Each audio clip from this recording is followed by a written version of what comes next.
and welcome to week 8 of the greatest episode of D&D ever known. We are having a wedding.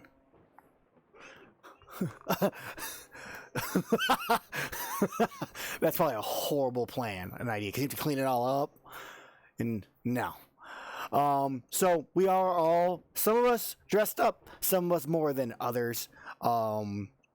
I figure I will give a quick shout out to my fiance who made my t-shirt, like the thingy on it. She made the little itty bitty bow tie and this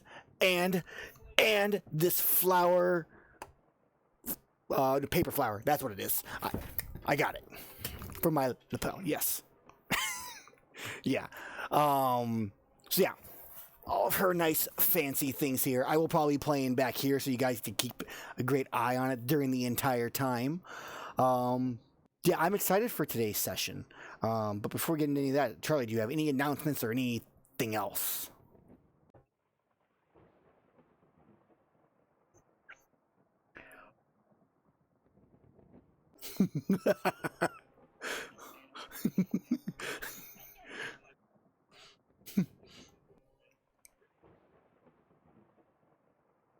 Mm-hmm. No one should be muted. Oh, apparently you guys are. Damn it! I unmuted the wrong one. No, that's all right. I'll say it again. Terrible. So Magnus has been giving Luke the shoulder rubs, getting him ready for the wedding. Just like, you can do this, man. And like Luke will be like, I gotta throw up, and then Magnus like run and get a trash receptacle. First off, to respond to this, I'm my trying to talk him character into is not nervous about the wedding. He's more withdrawing from lack of pudding. Let's be honest here. That's There has really been no going pudding on. during this entire trip. There's been pretty no accurate. pudding during this trip, and he is But you not. know there's gonna be a big old pudding payoff at the wedding, and you know it. Yeah, that's when I'm gonna be pudding drunk.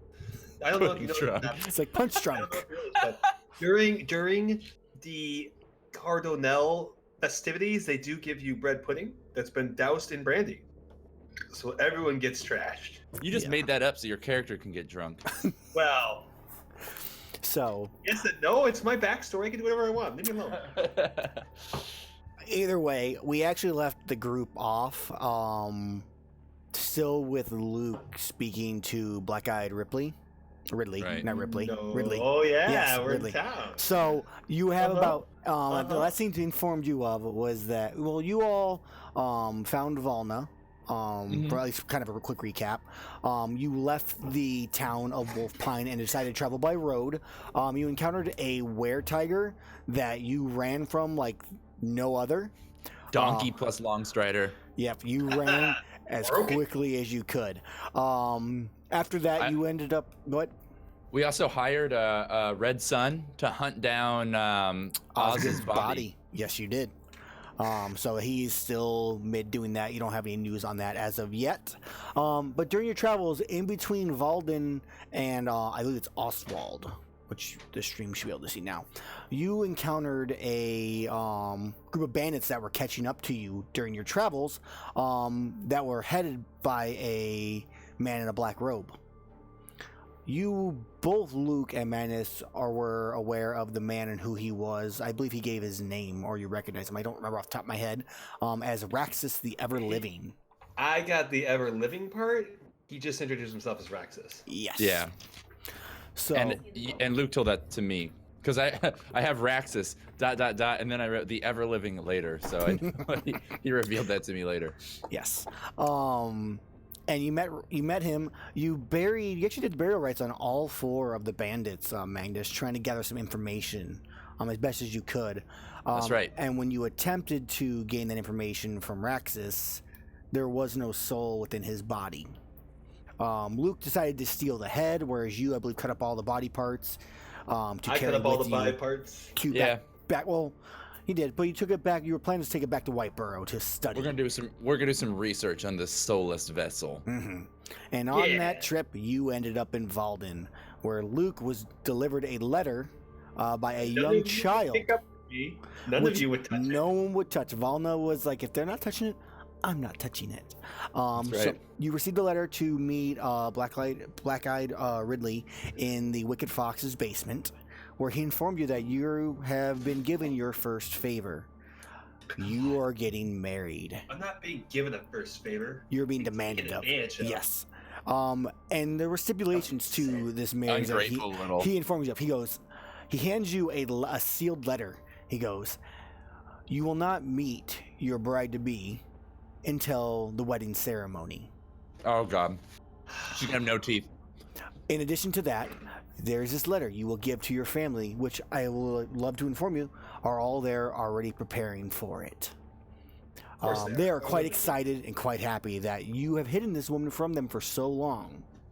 You mean like 3 years? It's More been than 21. a few years. You can make up however long you and this woman have been together. She has a lovely set of vows to say to you. Oh yeah, I'm not going to pay attention to any of them. That is your choice. It's just to make the lie. Now your friends do not know either, and you may choose. I'm sure they're gonna find out the wedding. It's pretty obvious, but yes. So you will be arriving, I would assume, the next day and a half. The wedding is in 3 days. You are expected to be there. If you aren't, not only will we still have you get married at a future date, but your family will no longer be around for the next wedding. Oh. Now, is he getting told all of this with us in earshot? That's my question. You are not. You all decided to go get drunk elsewhere. Right, we parted ways. Yes. So if you choose not to wed, your family won't be there for the next one. In addition to that, I will tell you your bride is quite beautiful. You will not be disappointed, and your family, I'm sure, will approve of her. You'll never really, care. Well, it's fine because Whatever. it will all be taken care of. So, go there, Jeez, OP. get married, hand them the letter, and your first favor is complete. All right, let's continue this shindig. Not that I have much of a fucking choice anyway. And just remember, we'll be watching as you watch as the man who was actually in the back. I mentioned at the last stream, but there's a man in the back in a corner. His eyes roll the back of his head, and the hawk takes off from his shoulder and out the basement. Ridley there. Actually, it is Ripley. I'm sorry. I got it right the first time. Then I confused myself. It's Ripley. Well, that's okay. I'm gonna call you whatever I want. Not that that's in the contract. I have to call you by the right name anyway. So, is there a chance I can get a copy of that contract there, just for future reference? No. I said a copy there and not the original. Maybe your ears are kind of clogged or whatever. No, so. I understand completely. If you don't remember what you read, I have no reason to give it to you. Well, then how do I know you're not going to make something up and then claim it's in the contract there? Why don't we see how this one goes, and I'll think about it. Think about a copy? I'll think about it. Okay, there. So, do I expect that? Is there anything else I should expect from this? Their favor. Like, there's nobody going to try to kill me between there and here, is there? If someone wants to kill you, it's not by our choice. So, if you have enemies, that's not my fault. So, what you're telling me there is if I die, my family's going to suffer because I chose to die, or I didn't choose to die, or however that works there. That would be it's correct. Kind of low, Well, it gives you more of a reason to make it there, doesn't it?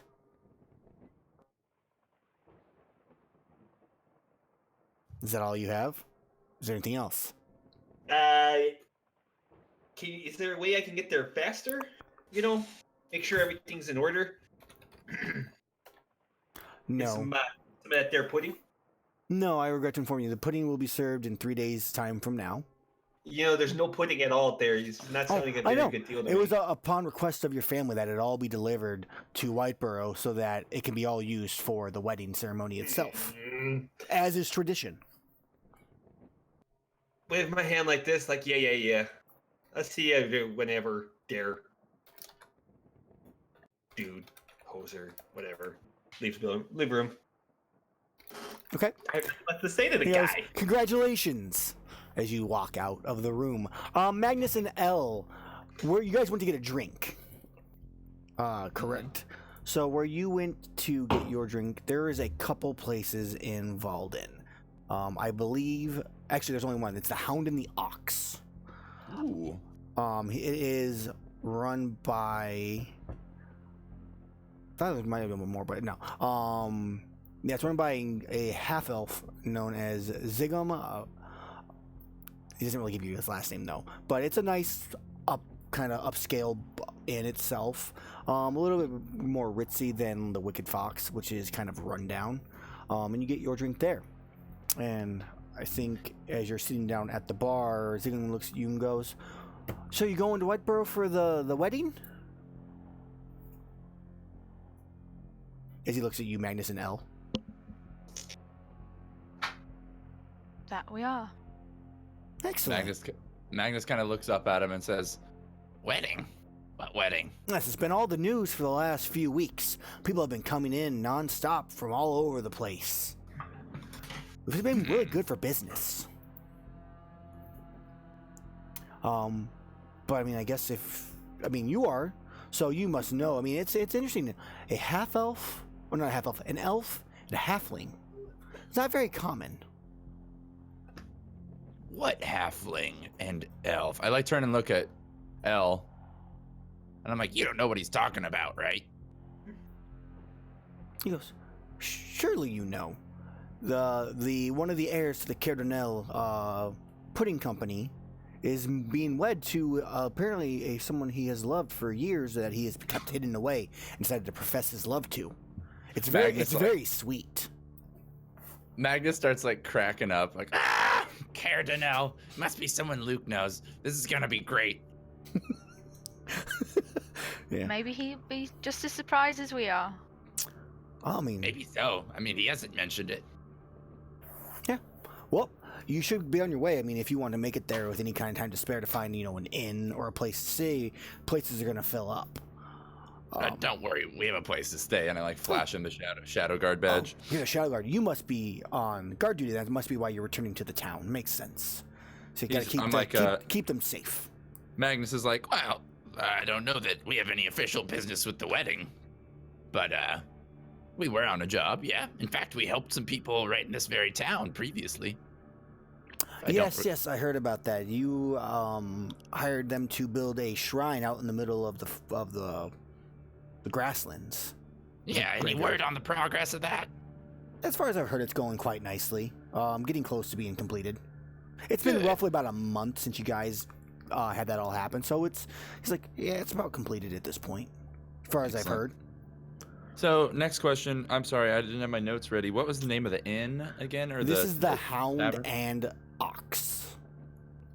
And Zigum is the innkeeper. He's a half-elf. All right. Got it. Thank you. Mm-hmm. He goes, "Well, if you need anything else, let me know. I'll get you what you need." And then he kind of like walks off to help some other patrons out and whatnot. I think L, you hear kind of a sigh next to you, just I sure would like to go to a wedding before, wherever you're taking me in Whiteborough in the first place. Would you care to be my date, L? As Valdan looks at you. Of course, I'd love to accompany you. Excellent. Do you think we should go see the Grand Alchemist, correct? Or should we see her after the wedding? I turn to Magnus. Well, we better collect Luke if we go do that first. I don't know. We shouldn't be doing official business without him. I mean, if you want to see what he wants to say, that's fine. We'll see what his opinion is on this, even though it seems like you both don't really value his opinion. Is there a reason behind that? Well, mostly that he's an idiot. But we love him, so we have to bring him along. Yeah, I guess so. I mean, for being so smart, he's not very smart. He's smart, he's not wise. I guess you could say that. Yes. Now let's go find him. So you will go ahead. I was gonna say, yeah, let's go find him. All right. So you guys go find Luke. Luke, where are you at when they find you? Like, what are you doing? Are you like sitting on a bench somewhere, like sulking? Are you just like in a daze wandering around? Are you like just oh shit, like feeding the goddamn pigeons, looking off into the woods? Okay. With a hat on. That clearly says I'm an old man.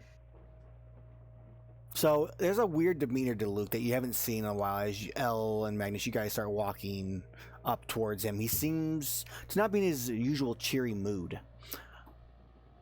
as you approach. What do you do? Luke. Are you okay?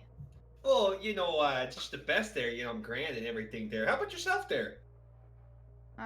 We're quite alright, I think. Oh, wonderful. So, the wedding that we're going to, Oh, wait, there's a wedding, you say there. How'd you hear about that? The only thing anybody can talk about. Well, most people don't know how to have a good conversation anyway. well, we figured we might want to take Balna to the Grand Alchemist, and that we should probably include. I Well, would. Do you think it's best, Luke, if we see the alchemist first, or or would you think it'd be better to go to the party? Probably for your own safety there, it's best if you just go to the alchemist and not have to worry about it. Well, it depends. How long is it going to take us to get you to the alchemist from here? Do you? It's in Whiteboro also. They're both in the same place. It's just a different part of town.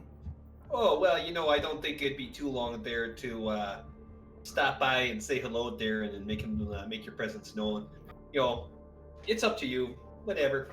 It's all the same. Well, I think I would like to go to the wedding first. I'm sure you can keep me safe. As she puts her arms around you, Elle. I'd do anything to protect you. You put your feet there in the She squeezes you tight a little bit. unknown. Magnus turns to Luke and says, "So Luke, the bartender told me one of the people in the wedding was named Caer Donnell. One of your relatives? He said there was an elf in the wedding." Oh well, the Cardinals, they're all elves, so that's That's what I mean. really, Some cousin of yours getting married? that, Why didn't you tell us? Who know? First off, there, it's kind of a private family matter. You understand? You don't talk a lot about your own family. No reason for me to talk about mine. Is it a private family matter? It's a public wedding. Well, they like to go a little crazy there and show their wealth and whatnot. That's what the pudding cartel does. Oh, well, I'll be attending. How about you? Well, I think I'll stop by. It's family and whatnot. I think I'll be there. I kind of have that obligation. I can't wait to meet your family. This is gonna be a good time, Luke. I love a good wedding. Oh, it'll be grand there. Just try to avoid half of them. Some of them are really weird, if you know what I'm saying. Can I insight check Luke? Sure. Luke, give me a deception check. All right, my Let's- best stat.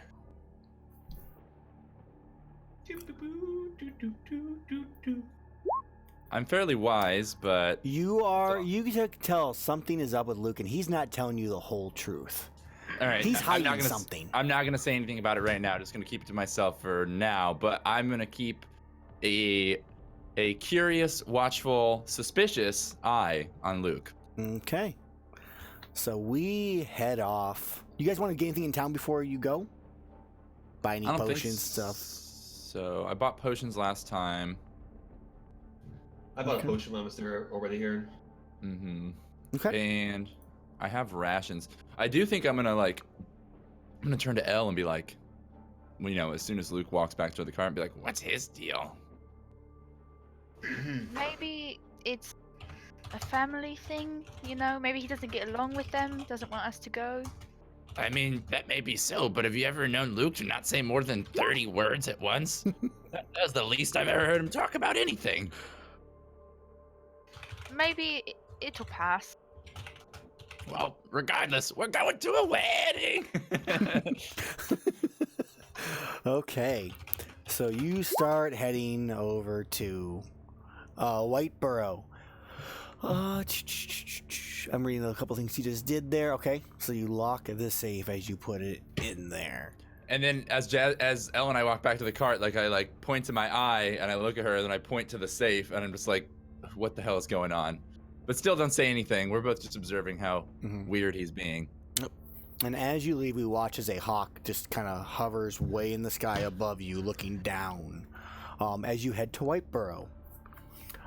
As you make your way to Whiteborough, there are just crowds of people. The outside of Whiteborough itself has merchant shops set up. The entire town is bustling, and you hear festive music throughout the town. The first thing you notice is that it's quite crowded. There is music and just everybody's cheery. It's that you haven't seen, I think, anything like this Magnus in your entire life, especially living in Green Oak, a small village, typically being attacked by zombies. So much, you're always on edge. Everybody seems carefree. Wow. And let's see. You guys arrive roughly about a half a day before the third day, which is when the ceremony begins. So you got about a half a day before, or until in the morning when the wedding ceremony starts. It's an all-day event. Hey there, I think it's time that we stop by the Shadowguard's, guild hall and kind of rest up there, wash up for this wedding, that we're going to. That's fine by me. Yeah, I have some things I need to do anyway. I need to visit my sister. Well, family's important. You best go visit your sister there as well. We can stop at the headquarters. It's been a long road, and I can visit her tomorrow. I would like to know where you all live. Would be interesting.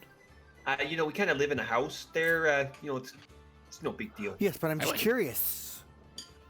Curiosity killed the cat there. It's a good thing I'm not a cat. Well, you couldn't be a cat there. You ever seen if you had ears or not? I don't. Ellen, okay. Why don't you show me it? And she kind of starts to ignore Luke at this point. She's learning. Okay, so you guys go to the Shadowguard's HQ in Whiteborough. As you arrive, Theron is at the door. He's in the happiest mood you've ever seen him. He opens the door as you walk up and goes, "Welcome back, good sirs, and my lady, and my other lady. I'm glad you made it back." Theron, please keep this on the down low if that's what you're excited about.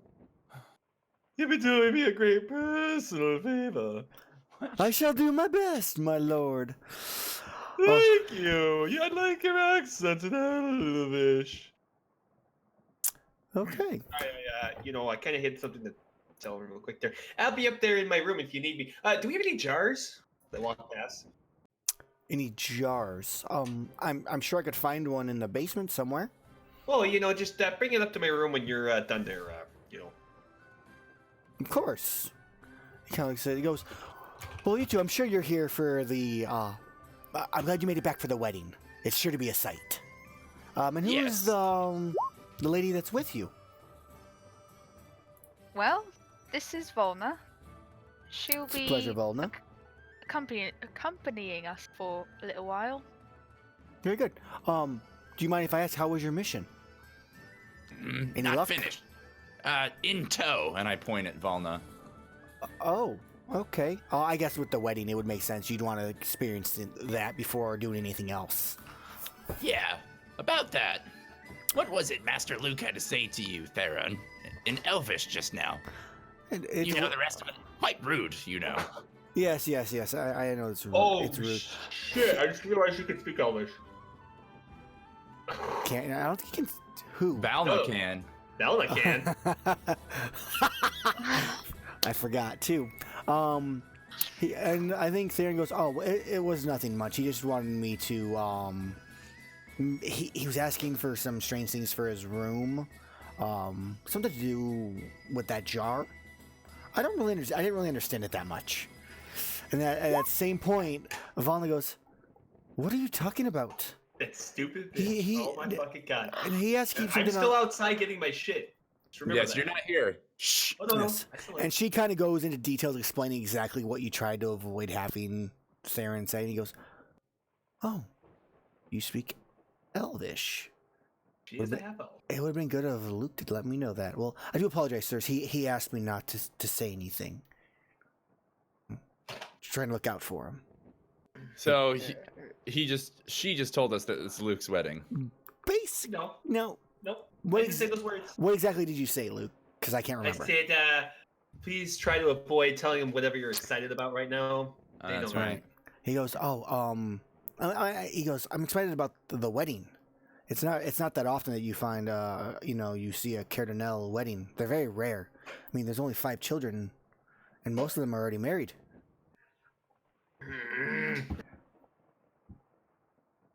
So, Most being how many? I believe 3 of the 5 of them. I mean, it's only, God, who is it? Let me think. I believe the only ones who are not married are Isabella and Luke. Yes. Luke. Yes. Did It's he, a possibility that it's Isabella's wedding. yes, I all I know is it's a Cardinal wedding. I'm not entirely sure who exactly it is. I just know it. I someone needs me. I'll be back. And he starts walking off. Yes, Paula. What do you need? So, where is Luke? So, Luke, what are you doing? Also, there's 5 kids plus Luke, just so you're well aware of this. Whoops! I only gave him 4. Well, whatever. There's That guy, 5. Theron probably doesn't know the inner workings of your family history. Oh no, there's a family tree. He clearly knows. Oh, it's pasted on a mosaic in the center of town. I see. It is, of course. I think at this point, Magnus is thoroughly curious. My interest is piqued. Mhm. I'm not an idiot. No, you're not. It's pretty obvious at this point what's going on. The way Luke's acting, everything else so is soon- going on. As soon as I get free time, rather than going to my sister, actually, you know what? No, you know who would know? My sister. So that's the first place I'm gonna go when I get a Goddamn chance. motherfuckers. Her name, by the way, is Mayflower. Mayflower, I thought your sister was still in Green Oak. Nope, I have 2 sisters. One of them owns an inn in Whiteboro. I did not remember that. Oh, I mentioned it last time. You probably did. I probably you just could- forgot. That's it. My bad. You're right. No worries. So Yeah, one of my sisters is my youngest sister. Oh wait, no, wait. Younger sister owns an inn, maybe somewhere else, but my youngest sister is married into a noble family in Whiteboro, so she lives here somewhere. Okay. Mhm. So you were looking for your sister. She would be in the it wouldn't be like a diamond district, but basically she's in the high class, close to, like, it would be her being close to the castle. She's Okay, do you want to make up give me a noble name to the family she married into? I'm trying to think of one right now. Should we Archer. roll for one? You want me to roll one? If you want to roll one, that's perfectly fine. If that's what you'd like to do, I have no problem with you making up the name. Well, if you guys can keep playing other parts, I'll grab Xanathar's real quick and roll a name. Sure. So you do that. Elle, you kind of getting the same vibe as Magnus's, especially since he brought it up to you. I hate all of you. Oh, hate you. Passion burning 1,000 suns. There you go. My music messed up. My apologies on that. So Elle, is there anything you say, or maybe Volna walks up to you otherwise? I think. Would it be wise to tell him we think it's his shindig? That is what you know about Luke. I mean, you're more than. I mean, you can make your best guess. The GM can't tell you that shit. I feel like we should wait. So you're thinking like, wait, and you see as you like turn to look and talk to Volna, you see her walking towards Luke, Well, I'm walking upstairs with a head in my hand, and she goes, Luke, hold on a second, ignoring her. Luke, are you getting married? Ignoring her still. You're getting married, aren't you? In Elvish. Look up there, bitch. Oh. She turns around and looks at you like, he is such a foul-mouthed little thing. What has he I heard said her to say you little now? thing. He told me to fuck off. In that Did she ever hoity-toity say that? dialect. Up those stairs with my long legs catch up to the little hoe. Wow. No, it's okay. It's just words. Don't worry about it. And you catch up to Luke. Luke, I Do you keep mind going keep- on my road. do you mind Let me know keeping your when I get mouth on lock around my woman? Bird. Keep walking. I keep following and swipe the damn jar and stand right in front of him, holding the jar up. Okay.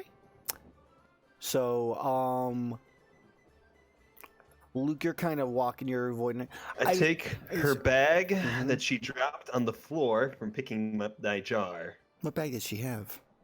I don't know, the bag where she carries her shit, her sword, whatever. Like her- She slipped something on my hand. Her bag. You had to put something down, or makes it easier to grab. So you Is grab this I a will this. say, Back? I will grab this, say yoink, and then continue on my way. We're gonna let it happen. You have something. He have his. We're letting it happen. So he steals that. He's now walking with like your sword. No, he can't. He can't grab your sword. It's heavy. It's huge. Dragon, He grabs. yours. He grabs. dragging Yeah. It's just. It's causing little like cuts in the wood as you're going up the stairs. Thunk, thunk, thunk, thunk. You took her sword? Hell yeah! She doesn't need it right now. You're at negative Oh my 10 God. movement speed with that sword, buddy. Cast Long Strider. Runs upstairs at 100 miles an hour. I guess I just turned to Valma because I'm tired of Luke being Luke. Just give him his head. It's not that big of a deal. I'm sure he's just got wedding jitters. Are you sure it's him? Like, It's- are we positive? Have you ever seen him act like that before? That's very true.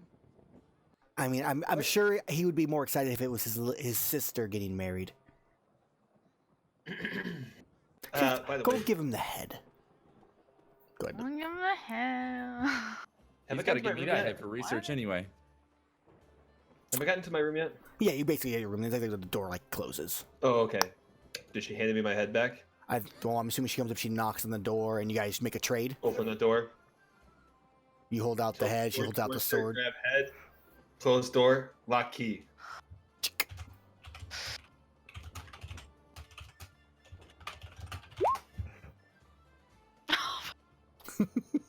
Okay, you, I believe, are on the third. Second floor. I'm pretty sure it was I clearly it could was- find second floor when I moved in. Was it second? I thought I was third, fourth, and sixth. Second floor. Okay, I'll let I it go said for now. I'll the double second check floor, it. and then they were like, "Oh, it's because she's got short leg." I can remember. Yes, I remember the short leg comment. So you go to climb out. Okay, so you just like grab onto the side of it. Would you give me an athletics roll? No, I'm gonna make a. I'm gonna use my rope. It's in my bag. Okay, so you tie it to like your And then bed. Back in. Yeah, absolutely. Right, and yeah. Throw the rope over, and you climb out.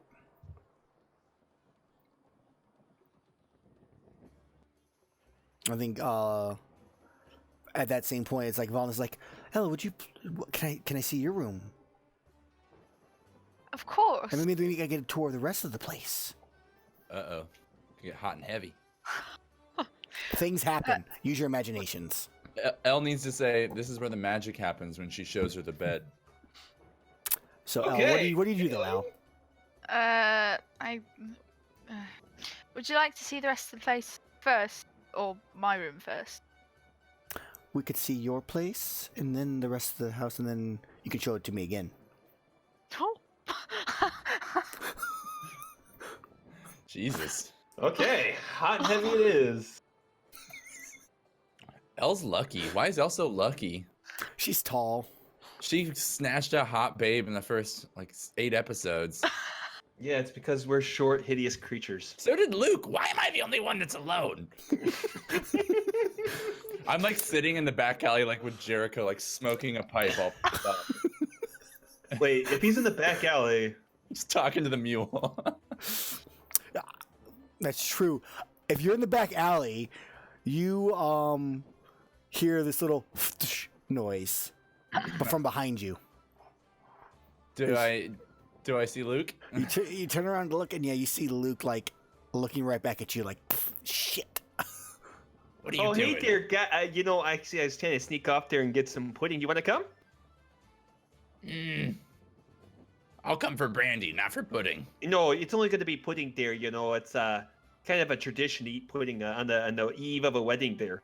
You got to get yourself pudding drunk. You ever been pudding drunk before? It's great. Come on. I'm gonna be like, Talk all about pudding. Now, actually, there's a couple varieties as I start walking off talking about pudding. You're either going to join me and be bored to death, or Magnus turns to Jericho and says, like, what has gotten into that boy? We're going to see Mayflower. Successfully dodged. So you go to see Mayflower. Luke goes. Her name, by the way, is Mayflower. I figured out a naming scheme for the Munch family that I really like. Okay. Her name is Mayflower Marshmallow. All the women, Mayflower Marshmallow Munch, of course. All the women's first name is a flower, usually starts with an M. The middle name is usually a dessert, starts with an M or something sweet. Oh, And then- really? And then what you eat, you munch it. Hey, let me tell you, I also have a very similar family theme. Let's see if you can figure it out. I think yours is more difficult. Maybe. Anyway, I put that she married into the Godfrey family. I'm assuming rich humans. Godfrey, yes. Okay. God, humans.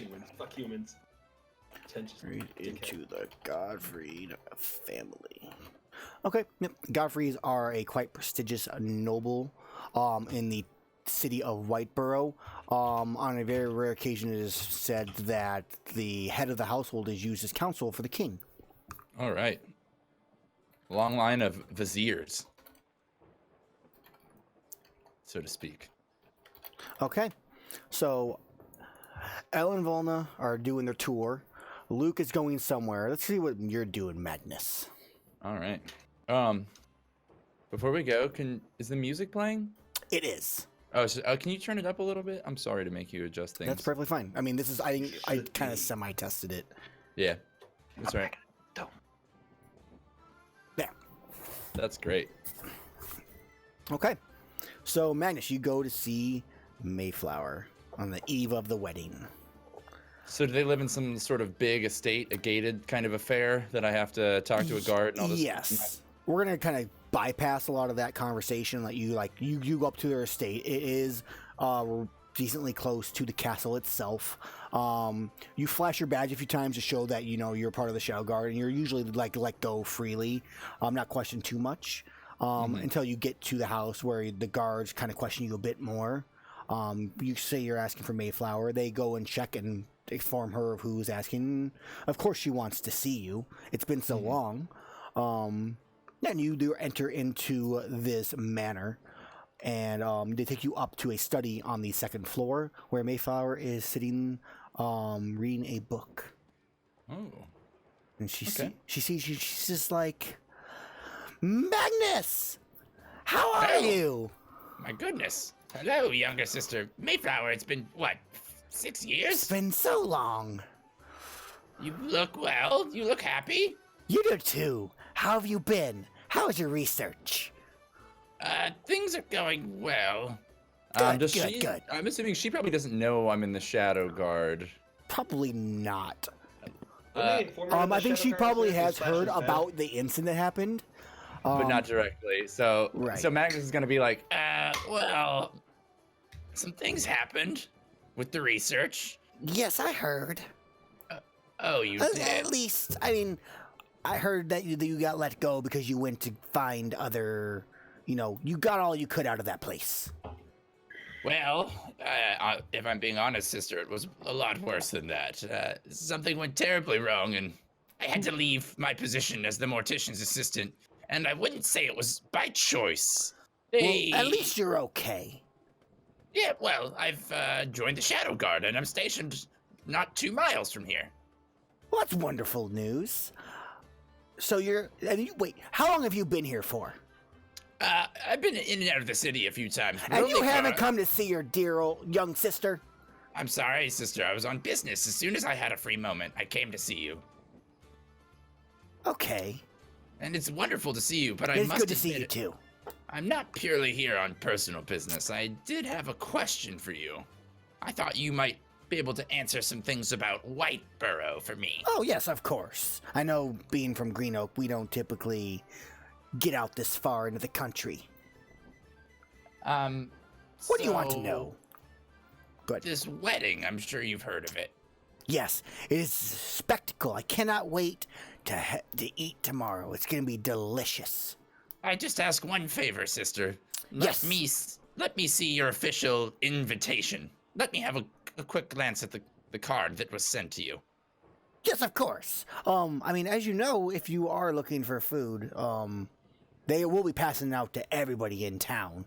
I'm invited as a Shadowguard member. I'm allowed to enter, but I just need to see the invitation. I will see you there for sure. We'll dine together. Of course. And she hands you she's like, give me a second. I gotta find it. 1 second.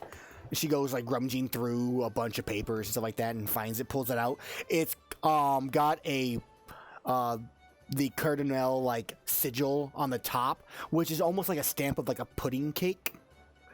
And you have been invited to the Luke and Amara Cardinal wedding. This day, this time. I was like, that's what I thought. Sister, do me a favor. Let me keep this. You should be able to get in without it. Yes, I don't need to worry about that. Oh, thank you. And I like tuck it in my inner cloak pocket. It's invitation only. I'm making that the final word. It's a Elvis tradition for the actual ceremony, not the festivity.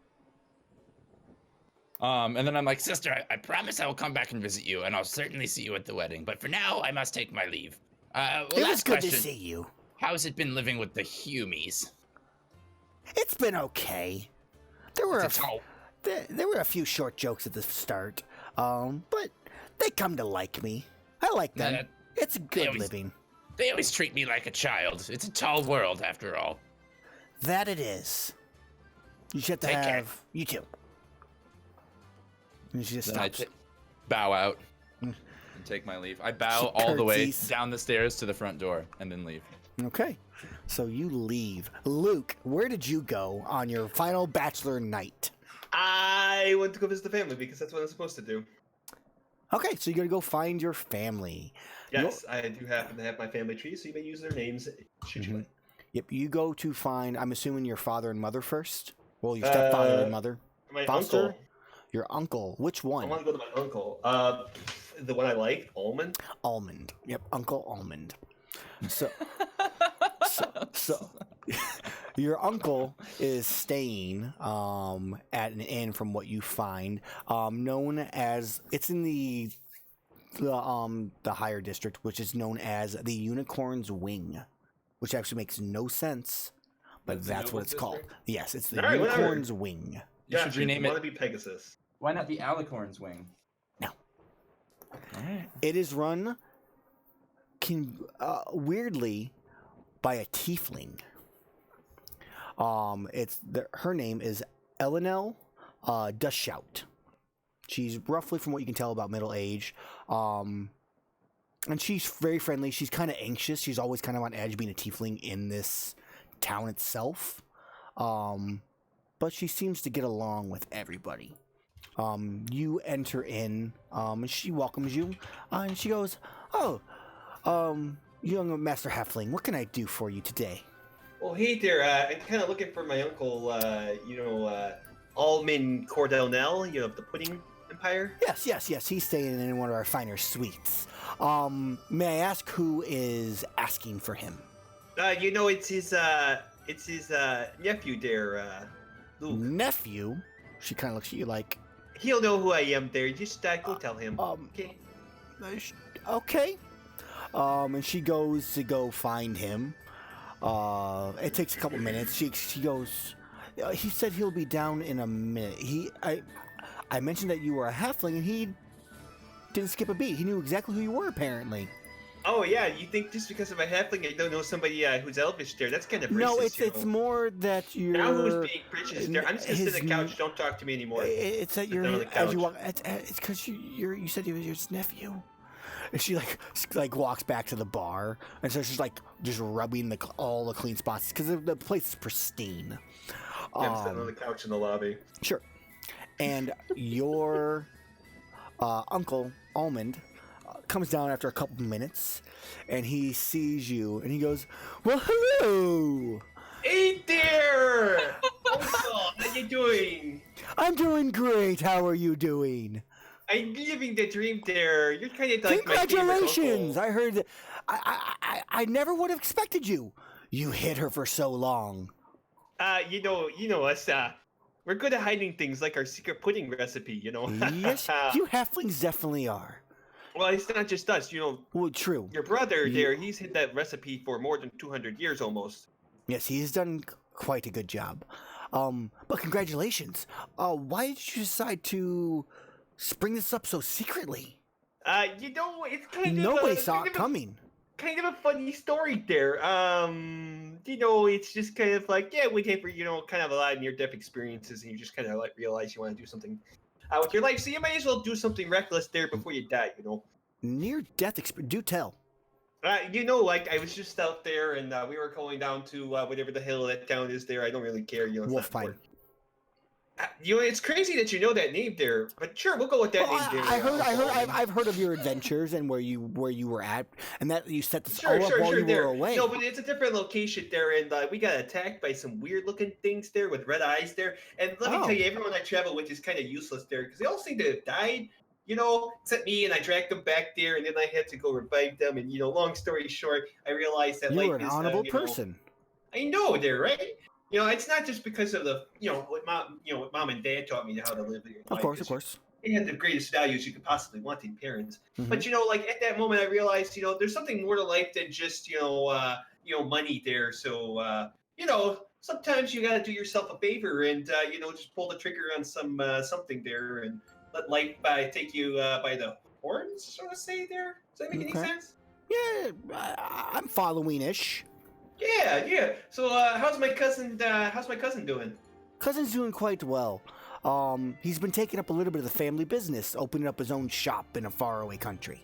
Oh yeah, dear. Is he kind of like a pudding distributor, or is he acquiring new things, or he's a buyer seller there to all the local markets? You know, he's got a lot of things on his plate. He's kind of taking his own thing. Oh, hold on.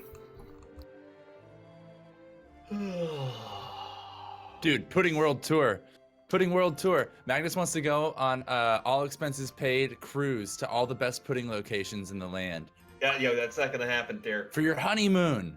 There'll be no What were you guys all saying? We're taking a Everybody's dead. honeymoon to all the pudding locales there Everybody- in the world. Everybody's dead in the stream. Game over. Permanently.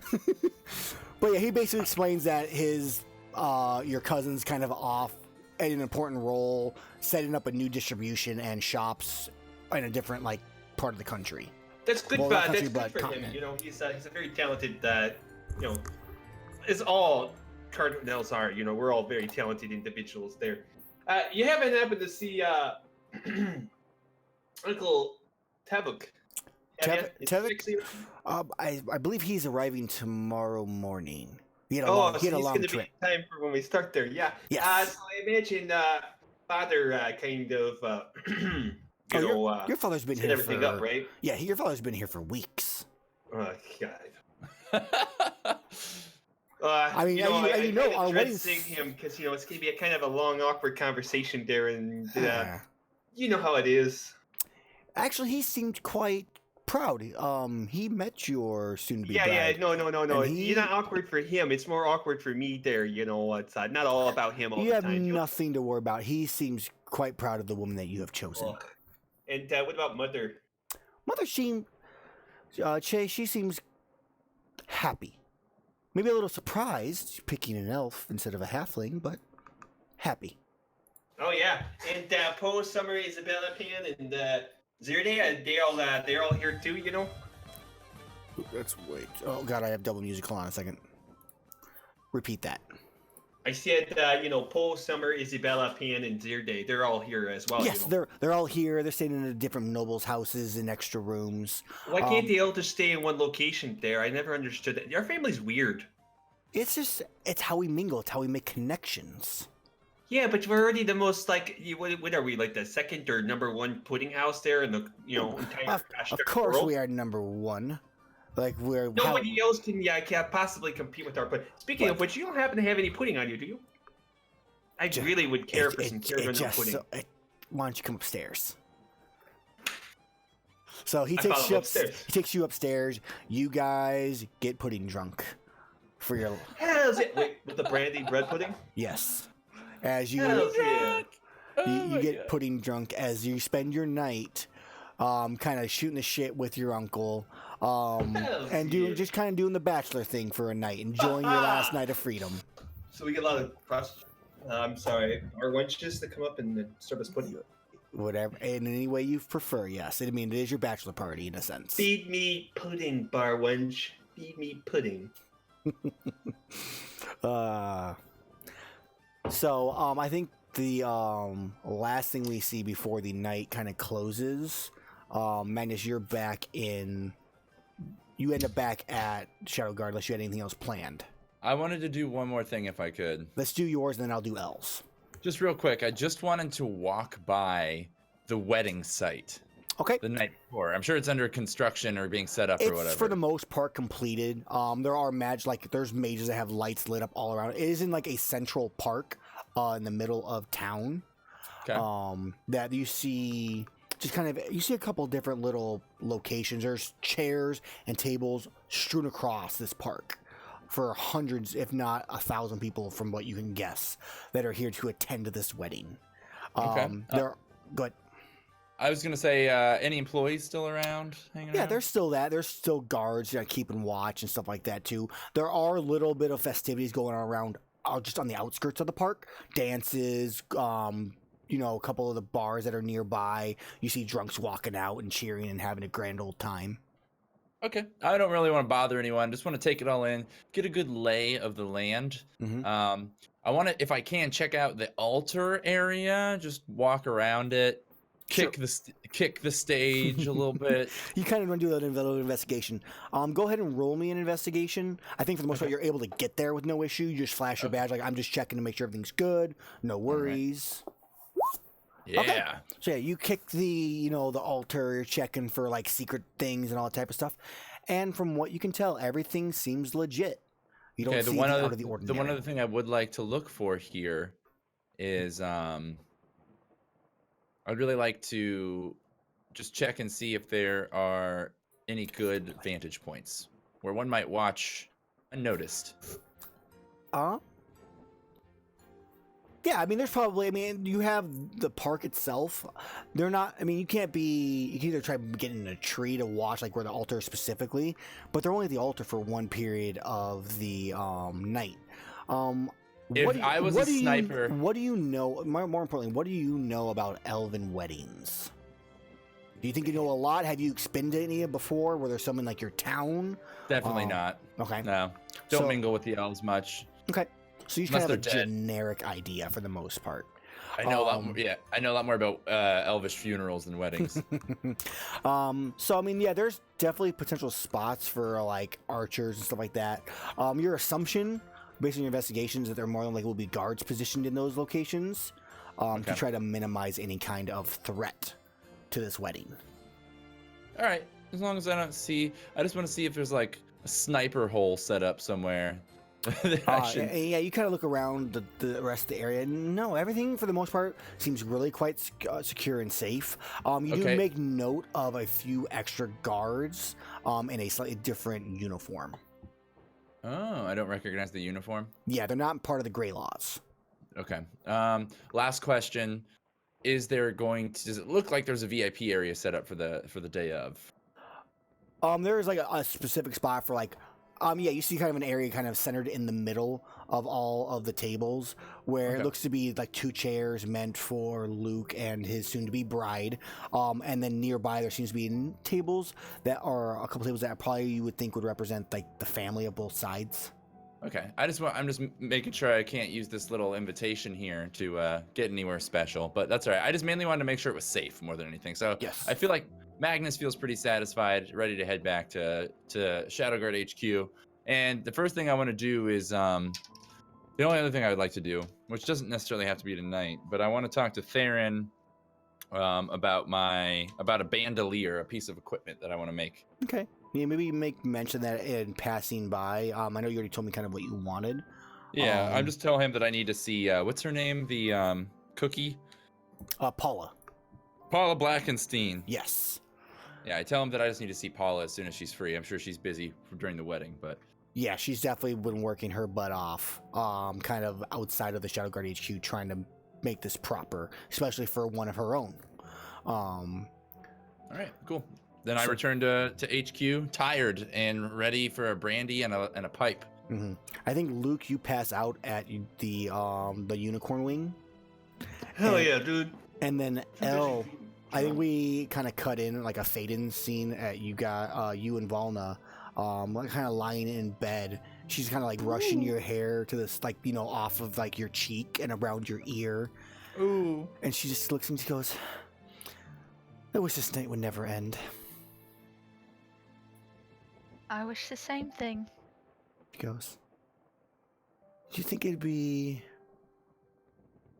Would you run away with me?" Run away? I don't know. The work you do it's so dangerous. And it's not something that I can be... I could sit here and wait and hope that you return, but I would never know if you would or not until... And I would be much happier if you just left and we could find some place somewhere and just, you know, be together. As lovely as that sounds, this is work that needs to be done, and I have people that depend on. She goes, "Well, I understand. Well, at least know I will be here as much as I can for you." I really appreciate that. He goes, "Thank you for saving me. I don't think I ever said that." You don't need to thank me. I should be thanking you for coming with me. It was my pleasure. And then we cutscene. And we wake up. It really was perfect music. Man, that was just like, oh. That was like watching a cutscene in Final Fantasy. I wanted to throw up. So good. All right, we cut to the morning. I'm going to turn off this music for the moment because this is not proper happy music for Luke's wedding day. Oh, Hey, they may quick not. question. It looks like they can't hear the music on stream. Who was I Really? supposed to give it? I don't You should know. be able to. It's very quiet on mine. If you don't have it turned up a lot, you probably don't hear it. It's very faint. Who was I Yeah. supposed to give the letter to? It's just faint. It could go up a tad bit. Yeah, I'm turning that one up, turning this one up. Ooh, that one's too loud. I think that was fine. For me, Mm-hmm. personally. That's great. Okay. So, Luke, that is to be delivered to your father. Upon actually being married. After I get married? Yeah, upon like your marriage like finishing. That is your Oh. So, yeah. Luke, it is the morning. You awaken to a Giant pile of barmaidens and pudding. that you do, and as you get up, you start getting dressed and changed. There's a knock at Almond's door. Ugh. Who's there? He goes, "It is I, Timon. I am your priest. I am the one to wed you. May I come in?"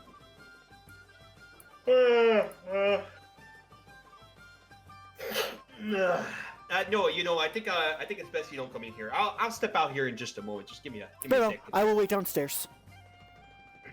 So, God, if he saw these bar wenches here, he'd go crazy. yes, he would. He just like starts stepping over like a mound of them on their way out the door. You know, as best you can. So, you go right down to him. He is a man. He is clothed in a white robe, with red kind of etchings through it. He on his necklace he has the symbol of a lightning bolt held in a fist. Why don't you give me a religious check and see if you recognize what religion he is from? I don't think I really care what religion he is, honestly. Well, for everybody else's information, he is a priest of Erroneous, the god of chivalry, honor, valor, and all that type of stuff. And he kind of looks at you and goes, "Did you have a good night?" You know, if I could live every night like that, my life would be pretty perfect, dear. And it's a night spending with family and contemplation of important matters is always a good thing to do. Yeah, sure, there. That's exactly what we were doing. That's good to see. Well, I tried to catch you at your home, but Theron informed me that you visited your uncle, so I figured I would come here. I'm more surprised there that you figured out where my uncle was so fast. And which uncle? Well, I mean, Theron, Considering I didn't tell any of them where I was.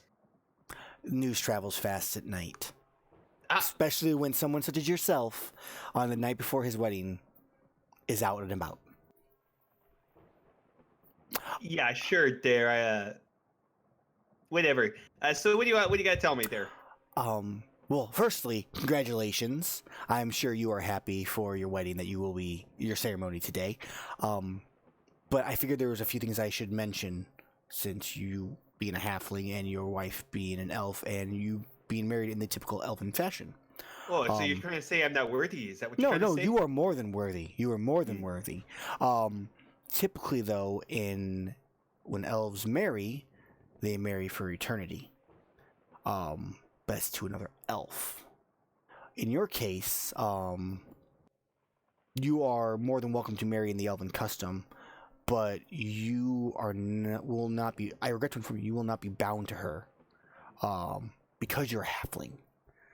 Unless, as Sharonis has decreed, should your wife die before you do, she will do everything in her power to bring you back together, so you may fulfill as much time as you can together.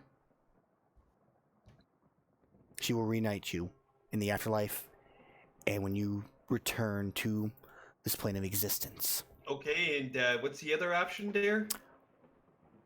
What do you mean? As You long made it sound like there was only one option there. If you, for some It's reason, either you can or you cannot. well, there. if for some like reason this, I you don't understand. happen to pass before her, it is Saranis's wisdom that has taken you from Amara and determined that this is when your journey together ends. Okay, well, I'll just ask my dad there. He's probably knows what's best for me anyway. I don't understand what you're saying. Neither do I. Which way is best for us there? The traditional way, or sorry, I was eating a lot of pudding last Oh, night. no. Your father has spared no expense for you to have an elven wedding. There is no time to switch. So wait, so why are you even bothering telling me this, that there's no option? I was more just inform you that you don't have to worry if you, for some reason, lose your wife. You let me will stop you always there. find her I again. wasn't worried. Well, good. That's the best way to handle these things. Absolutely. Yeah. Can I go back upstairs? I kind of got to put some pants on. As everybody kind of is just staring at you as you just are in your boxers downstairs in the inn, as they are Just the shirt, tie on, yeah. yeah, as absolutely. they are now just preparing for the wedding. Sure. He goes, yes, go do that. Meet us in the park in about an hour, and we will begin the ceremony. Sure. Can you go acquire somebody for me there? Before. Of Of course, I me cannot. being the groom and whatnot there, and I kind of need the best Yes, man. but Can you please go find I Beckett, can fetch someone Eric for you. lunch Yes, there for me sooner rather than later. yes, Thank you. I will send some. Where can I find him potentially? Do you know? If you can find me so easily, I'm pretty sure you can find him pretty easily there too. You are the man of the hour. It's easy to find you right now. Him in my head. I do not know his name. If you can just point me in a direction, I will send someone to find him. I point in the random direction, which hopefully he is in. Okay. Because I have no idea what the fuck he You is. point towards the Shadowguard's headquarters, roughly. No, Zero, I will send someone that way. I will be prepping and completing the rituals I need to do before. Make sure he's here within the hour. begin. Thank Of you. course, yes. So you guys wake up in the morning. Valna's already awake and downstairs preparing a small itty bitty little snack before the festivities begin. Magnus, what are you doing? Are you already awake? Are you asleep? What's going on? I think at this point, I hold on. Let me look at my notes real quick. I probably have. I probably have Raxus's body parts laid on the bed in my room, like pieced back together Okay. to make the basic shape of a human. And I'm like cutting all the clothes off of them with scissors and sketching them. Probably just doing research and stuff like I'm normally Can we doing. like dice him to every little piece? Why don't you give me? No, we an just disjointed him. Why don't you give me another Arcana check? Ooh.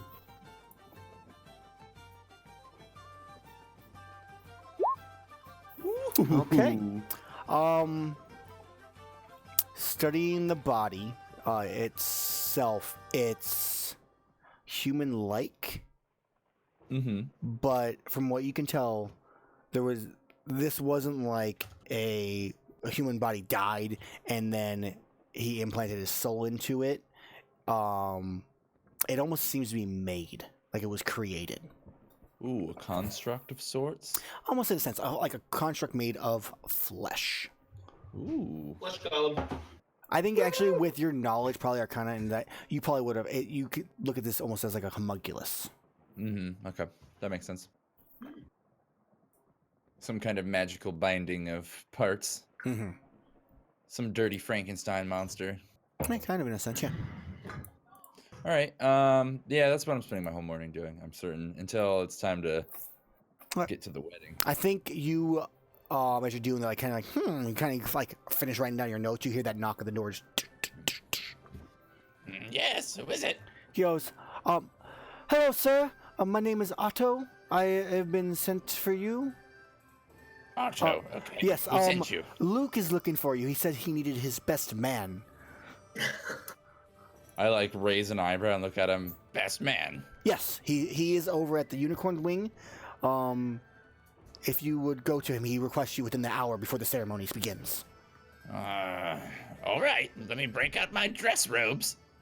He goes, excellent. He goes, if you need directions, I can wait and show you where to go. Yeah, wait downstairs, boy. I can. And he goes running downstairs. Was it an elf that got him, or who got him? It was just a young little human boy. Creepy human boys. So yeah, Magnus takes his time, dresses up just like I am now, exactly as you see it, Okay. in his formal dress robes, his wizard, gear, Mhm. and goes downstairs, meets Otto after he collects all his things, Okay. and I head on out to find little Luke. Okay. You eventually get there pretty quick. I mean, it probably takes you realistically probably takes about 20 minutes to get there. Okay. And I was cutting out a bit. Yeah, Luke, are you downstairs? Is this like relaxing? Are you up in the room like I'm in the room, just chillaxing right now. It's like, okay, all the bard maidens have left. He's maybe like, We just- Amanda sees you like you just knock on dumped the the pile door. out the window to be able Okay. to. Yeah, real quick, the Unicorn's Wing. This is a tavern, like an inn, like a It's an fancy inn, yes. It's like a high end, like richy inn. 5-star. It's a resort. It's a is what you're saying. resort, basically. Yes. Literally, the rooms in this inn are probably bigger than the room you have at the Shadowguard headquarters. Oh, okay. Yeah, that doesn't surprise me. Okay, so I make my way through this maze of a place to Luke's door Mhm. and give a little. Oh, hey there, come on in there. The door's unlocked. Luke, I like peek my head through the door. I'm like, oh, this is the right place. He's What like the hell? licking a pudding cup. No, I no ca- licking pitting cups. Just kind of sitting there with his pants unbuckled because there's like he's so full. I like walk in and I Is there anyone Magnus else in said, this room? Oh yeah, is there anyone else in here? No, there's just you two. Magnus Well, walks hey in. there. What the hell? Come take a seat there at that yonder chair that looks very comfortable. I sit down wide-eyed and I say, What the hell did you get yourself into, Luke? Well, let me go back and tell you a story there. Remember when you died? How could I forget? Well, I don't know if you actually remember the death part or if you got amnesia, but anyway, not the point. I kind of had to do some things to kind of get the money to, be able to fund the expedition that was revitalizing your soul from the afterlife there. And, it requires me to do a couple favors here. And What did you these... do? No. Go back. What did you do? You know I have a diamond in my bag the size of a fist. and I pull out this I diamond. need to break it to you that diamond is not worth 5,000 gold. Well, it's a start. It's not nearly that much. Anyway, what's done is done, and you didn't have the diamond there at the time, as long as I remember. I tried to loot your bag so I would know. Anyway, so you were dead at the time. Don't judge me. Rude. Anyway, so it's this kind of one of those favors is to get married, but don't mention it to anybody there. Who are you doing favors for? Who would ask for a favor like that? I can't really say there. I'm not. No, I don't know if I'm supposed to or not. I can't actually. Can I roll to see if I remember that in the contract? Oh, wait, who you made the as far as you're aware, He wants to. Can I tell anyone about what I'm Is he doing? allowed to tell me about it? there was never anything in the contract that said you could not tell anybody about it. Oh, okay, You're yeah, more than yeah. free to tell him about it. Yes. Okay, so yeah, I kind of signed the deal with this dude or whatever, some black-eyed weirdo dwarf dude with a big beard. Nice guy at first, but kind of weird. Anyway, that's how you guys came back to life there. That's how I got the gold, and this is one of the favors here. So don't bring it up to anybody and just play along, okay? Don't act really surprised when I do weird things or have to go sidetracked. Magnus puts his head in his hands and sighs You want This to is make me feel better? Some brandy pudding here. I think there's some around here somewhere. This is my fault. You should have left me dead. That's too kind of you, Luke. Oh, nonsense! There, you're kind of like family there. Gnomish family, but family nonetheless. There. Magnus says under his breath, I take back what I said about the mule. but kind of loud enough for you to hear. What did you say there about the mule? Nothing. Forget it. Anyway, so who is this bride? Did they just chose someone randomly? That's a great question. I don't know anything about her, honestly, other than her name. Oh, Luke, this is troublesome. This could be very bad. This could be a trap.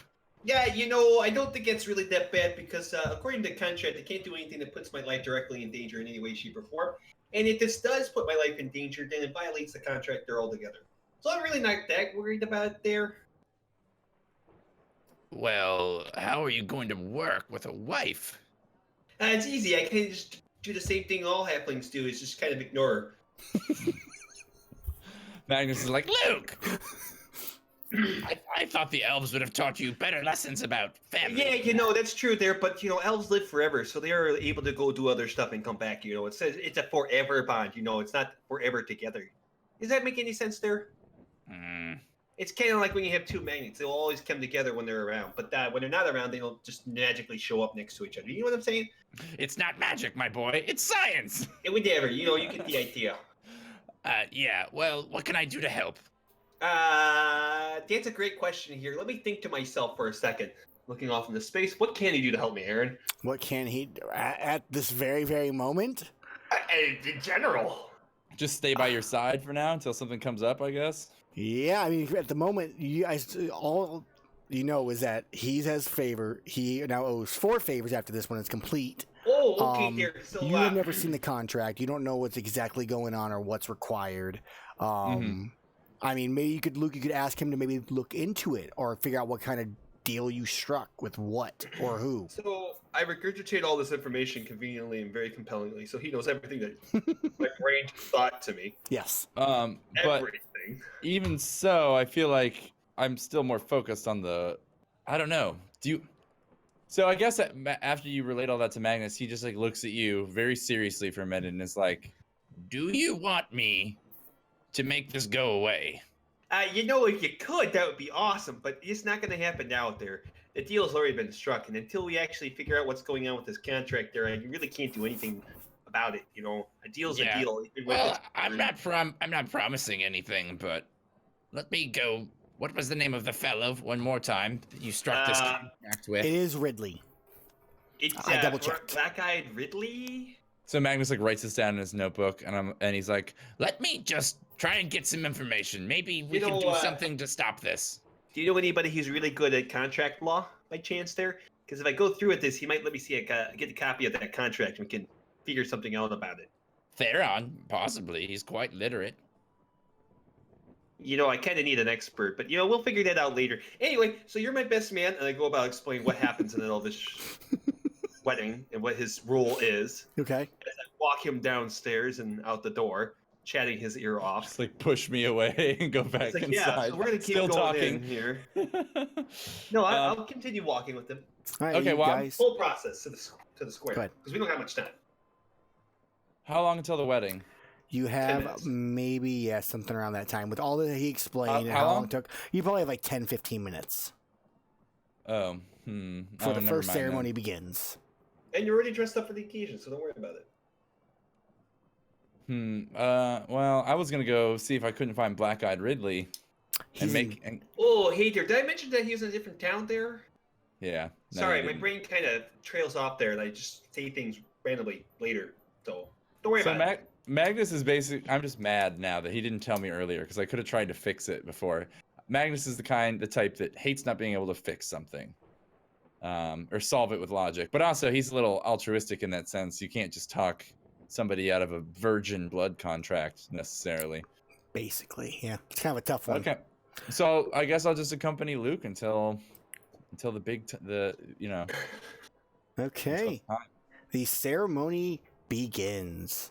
I think first and foremost, we're going to ask Elle, what is Elle wearing to this fanciful wedding? A dress. This. This. It's a dress. Okay. It's a blue dress. Elle comes walking in wearing that. You are seated semi close to where Luke is. Being the best man, Magnus, you are sat at one of the tables next to Luke's family. Okay. And Luke, you are sat down next to your bride. Her name is Amara Donwing.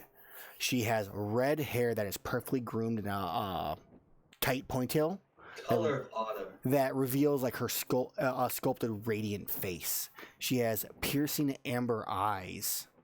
And her So wait, she's attractive? she's very Very, attractive. Very very. attractive. Her fair Also, skin graciously Dun- complements her eyes. Dungeon Master, I whispered you something real quick. Okay, I will look. I have to look up. Is it on? Roll 20. Wait, why don't I see it on there? Oh, that's cool. Usually it didn't use much that. Okay. So yes, you see her.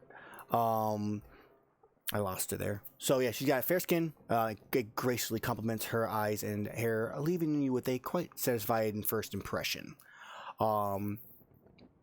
Yeah, she, from what you can see, she's kind of standing around like talking to a couple people, and she stands quite seductively in a very athletic frame. What do you do as you approach her? I guess I give the average Elvish greeting I would normally do. Or I would just do the whole blue thing. Oh, hey there, what's her name again? Amara. Oh, hey there, Amara. Hey, how you doing? As soon as you say that, she turns. She goes, "Sweetheart, how look are you doing?" fantastic. She Hey, reaches you down, don't, picks you let me up, stop you there. and gives you a Let me- big let me kiss. just- She goes, I didn't. "I have." Wait, go back. I'm Both alright, of you, you- both of don't you you were have- talking. Hmm? Luke, Don't you remember we had Shush, this Luke. conversation about picking me up? Luke, can you not hear us? You were both just talking for 30 seconds. I didn't hear a word either of you said. Oh, that's the point. We're both So having a let's conversation rewind it. simultaneously. 30 seconds. And can you give us that description So, again? as of Amara or of what's happening? Amara basically goes, picks up Luke as he says hi, and she's like, "I have missed you, sweetheart," and gives him a huge kiss. During the same time, my character's like, "Would we have a conversation about picking me up?" She goes, I know, but it's been so long, and I have missed you so.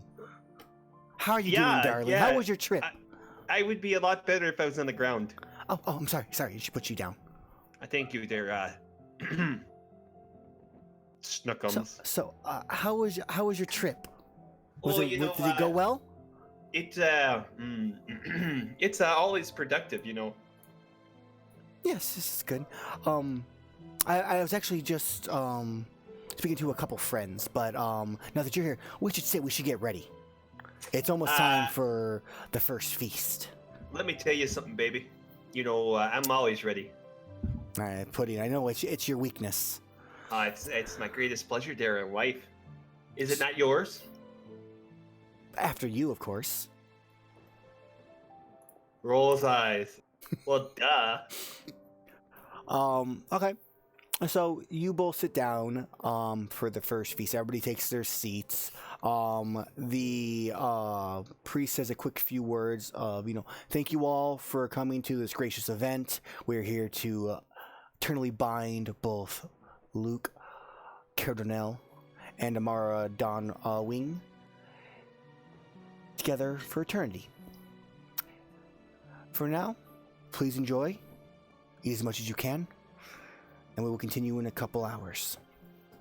So the music starts up. A few people start dancing. Everybody sits down, and as these like floating platters, like animated platters, come traveling in from the outsides with luscious bread pudding. I have to cough, or I wouldn't die. Brandy-soaked bread They pudding? come in many different flavors. Some have fruits in them. Some are savory. Some are sweet.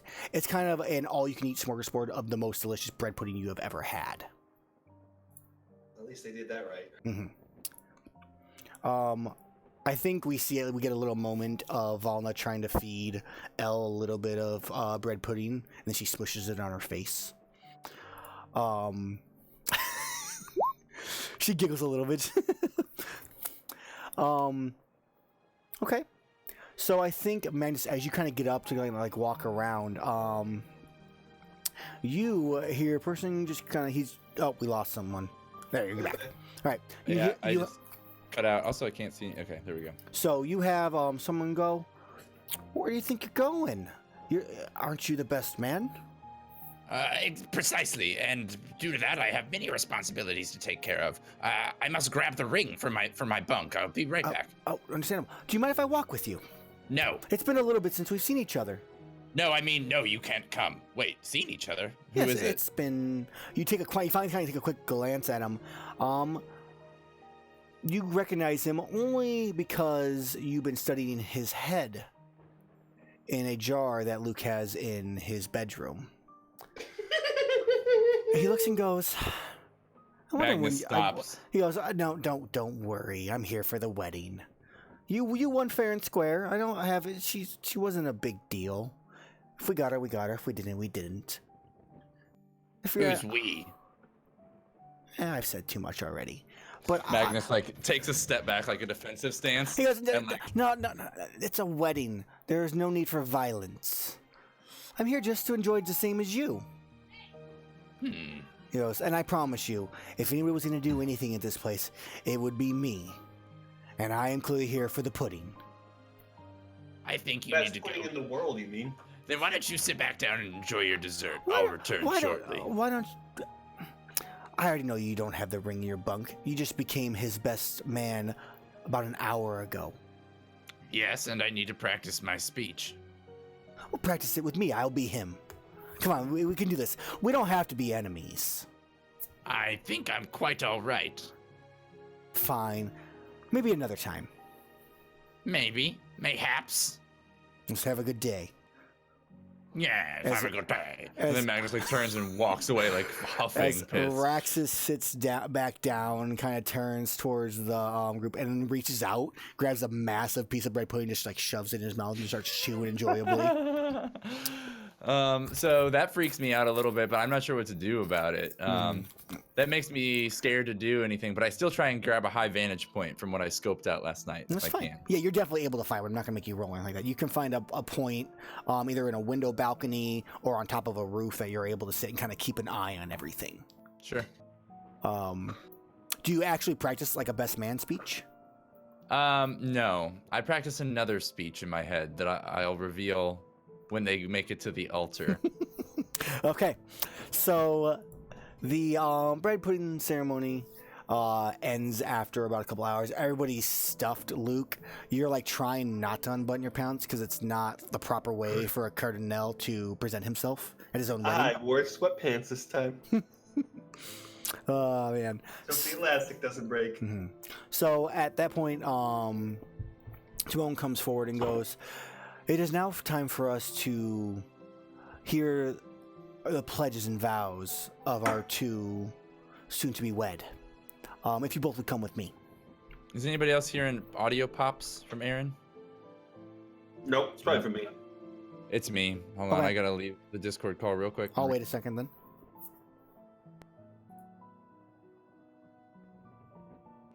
Try again for me. Testing 137. So much pudding. Ooh, even worse. That's strange. That's weird. I'm gonna have to close my Discord fully for just a second. Okay, Sorry, guys. it's fine, no problem. Just one moment. Technical difficulties. Please stand by and enjoy your own bread pudding. And why won't it let me exit out of it? So, I continue to eat bread pudding. 'Cause I think I'm maybe, ignoring everybody. I guess then you, Luke, you know, your bride-to-be is sitting there just kind of chatting with you, and she kind of looks at you and goes, just kind of quietly, you know, I know you must not like this. I did not have a choice myself either, but it's best to play along. It's safer. So the real question there is, are you actually gonna are we actually gonna make this a real thing there, where we can just kind of go with it for the rest of our lives there, or is this just a ruse because you don't really care? I mean, of course it's real. If it wasn't real, then I can't speak it. Okay, there. So you're gonna live with me, right? There at the. Or how's this gonna work there? Or do we just gotta figure this out later? You know what? That's a great conversation. Let's go to the next step here as I continue to move the process along. Yep. So you begin to walk. Did I miss the vows? No, the Nope, vows. not yet. We just kind of did a little small conversation, like at the table. Now Really the priest comes, and then they are walked over, and they are brought upon a. It's not like basically a fountain that you are able to walk onto. The water kind of spills down below you, and Timon sits in front, and he goes, and now, Amara would like to say her vows to you, Luke. So, and she kind of like goes, my dearest Luke, I have spent centuries waiting for you. The day we met all those years at your family shop was the day I truly started to live. When we made eye contact, I knew in the eyes of Serranus we were to be one for eternity. I know we kept our love a secret for so long to keep me safe, but today we bind our souls and let the world know of our love. No matter how far we're separated or where your job takes you, I will always find you and know that you will always find me. I love you, Luke. I always will. Forever. And then Timon speaks up and goes, and we will now hear the vows from the groom.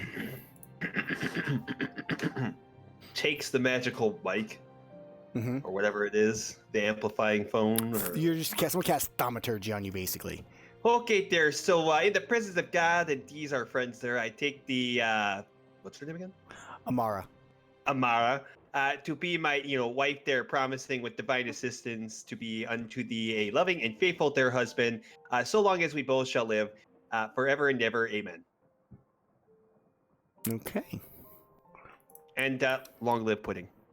Okay. We will now exchange the rings. I believe your best man, from what I've heard, has your ring. Where Where is he? That's a great question there. Where is he? Where is he? Is now my moment? Now's your moment to present the ring. Oh, It's so just- it's not they- a speak now they- or forever hold No, situation? they heard at this point. Yeah, it's not ended. This is like halfway. This is like noon. I'm just not there. I'm gone. They're like, okay, well, I guess we will have to postpone this part unless. No. That's just a formality there. The vows are the important part there. But- We'll just do the Cardinal way with the pudding there, where you feed each other But no, pudding, which you- symbolizes you the pudding don't- forever. you don't- It's the pudding of eternity there. That comes Make an after. exception to the rule. Can I say that I left the ring box on the table? Yeah, I think it's one of those things. Like, wait a minute, but if he has the ring, someone's like, I think it would actually be your brother. His name is Poe. Which one? It's Poe. Poe. He goes, wait a minute, but I have the ring. And then obviously one of Amara's her maid of honor steps up, and they present 2 golden rings. And he just kind of looks. Timon looks at both. He goes, with these rings. Oh, Aaron, Mm-hmm. can I backtrack real quick? During the conversation, during when we were eating pudding before this moment, I wanted to be like, casting detect magic, with the illusion that I was just full of pudding. For 10 minutes, you ud. Yeah, prior to this, when we were talking about pudding. Sure. Like, You definitely detect that you see these 2 rings are magical. And in Timon hands the rings, he goes... Very magical. He hands you both... He's got a slight glow to them. He hands you both rings, and he looks and goes... Place one on each other's fingers. And he kind of motions to you, Luke, to do it first. And he goes... In the eyes of Serranus, may you always know how you feel. And how your other feels. Basically, these rings are intended to let you know when your other half is in danger. So if she's in danger or you're in danger, she will always know and you will always know. He goes, okay, let us continue. And then he kind of snaps his fingers and there's just a big party that kind of breaks out for a bit. If you guys want to mingle and stuff like that, you are more than able to at this point.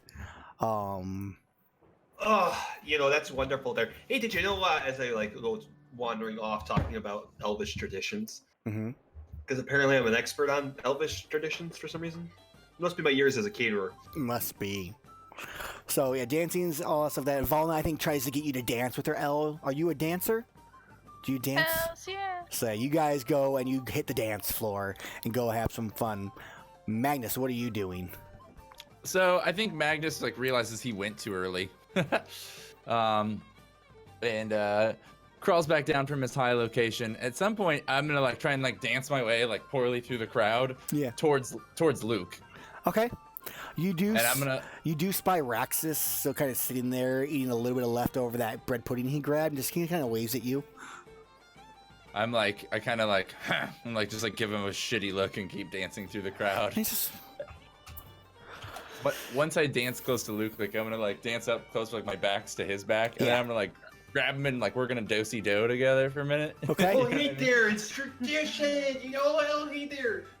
And we're dancing, holding hands, dancing around each other, Yeah. and I'm The Black Wizard is here. The one whose head you brought home. Yeah. Wait, what do you mean he's here? He's here as a guest. He's returned. And then I kind of nod my head towards the pudding where he's standing eating. You look, you see him, he waves. Motions you over. Still do-si-doing. I point to myself. I point to him. I point to myself. I point back to him. Point to him again.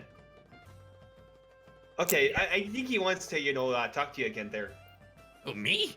Yeah, I gotta do some mingling, talk to the family. I actually have to talk to my, dad here real quick there. Well, listen. I'll be right over there in a minute. Luke. You got this, buddy. And I slap him. I'm I gotta tell you something. And he just passes me up to someone else, and I'm dancing with a stranger. God damn it. Oh yeah.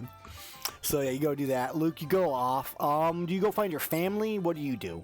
Gotta go deliver that letter. Okay. So That's part of the agreement. Yep. So you go to deliver the letter. Your father is not dancing.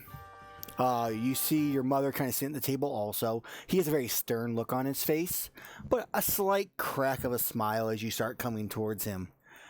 He looks at you and goes, Luke, it's been some time. Father, Dad's been there some time. It has, since you left.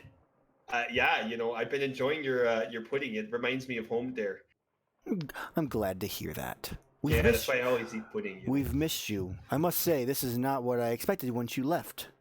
What did you kind of expect there for me? Well, I knew you were joining the Shadowguard, but I never imagined you to marry an elf. You make me proud. That's all I really want there is, to do all sorts of things that, make a good name for the family there, of course. I actually have a letter here, and just let you know before you ever open this letter that I truly do care about the family there, and that he looks quite concerned as you're saying this. Don't worry about. I don't actually know what this letter, but you can figure it out there. The versus anything else there in the world. Okay. Just do yourself a favor and hold on to this letter. You can open it after the festivities. There's no rush there. All right. I just want you to know that if you ever need to come back, you're more than welcome. We miss you. Of course, there. I always enjoyed our open door housing policy. Could I ask you a favor there? It is your Yes, wedding sir. day. Do you suppose you can ship a carton or a crate of pudding to our Shadowguard headquarters here? That way I'll always be reminded of home. I'll send you 2. Can you do it once a month, actually? I'll see what I can do. You're the best father, any halfling could ever want. The best eldish father. He's any like, halfling could ever give me a possibly want. hug. He asked You're for the a hug. best there. As I go under the table to get to the other side because I'm short enough. He goes for a hug and you just duck under. I was like, hip hug. Okay. So then you kind of wander off again, or I go back to find whatever his name is. she as you get ready to step away, you hear Luke. Wait. Oh yeah, Mada. Yeah, it's your mother. She looks and goes, "Is this what you really wanted?" It's kind of crazy there. I kind of had this conversation with Almond there, and the priest. Either one of them can really give you the answer I said earlier that really encompasses the situation. As in, like, anytime you're in a bad position there, that the best things in life often come from an opportunity to expand one's own personal space there, to not hide behind boundaries. It's good to explore your boundaries. Yes, I agree. Well, as long as you're happy, that's all that matters to me. Being a part of my family always makes me happy there. Invite us out sometime. We can stay wherever you're at.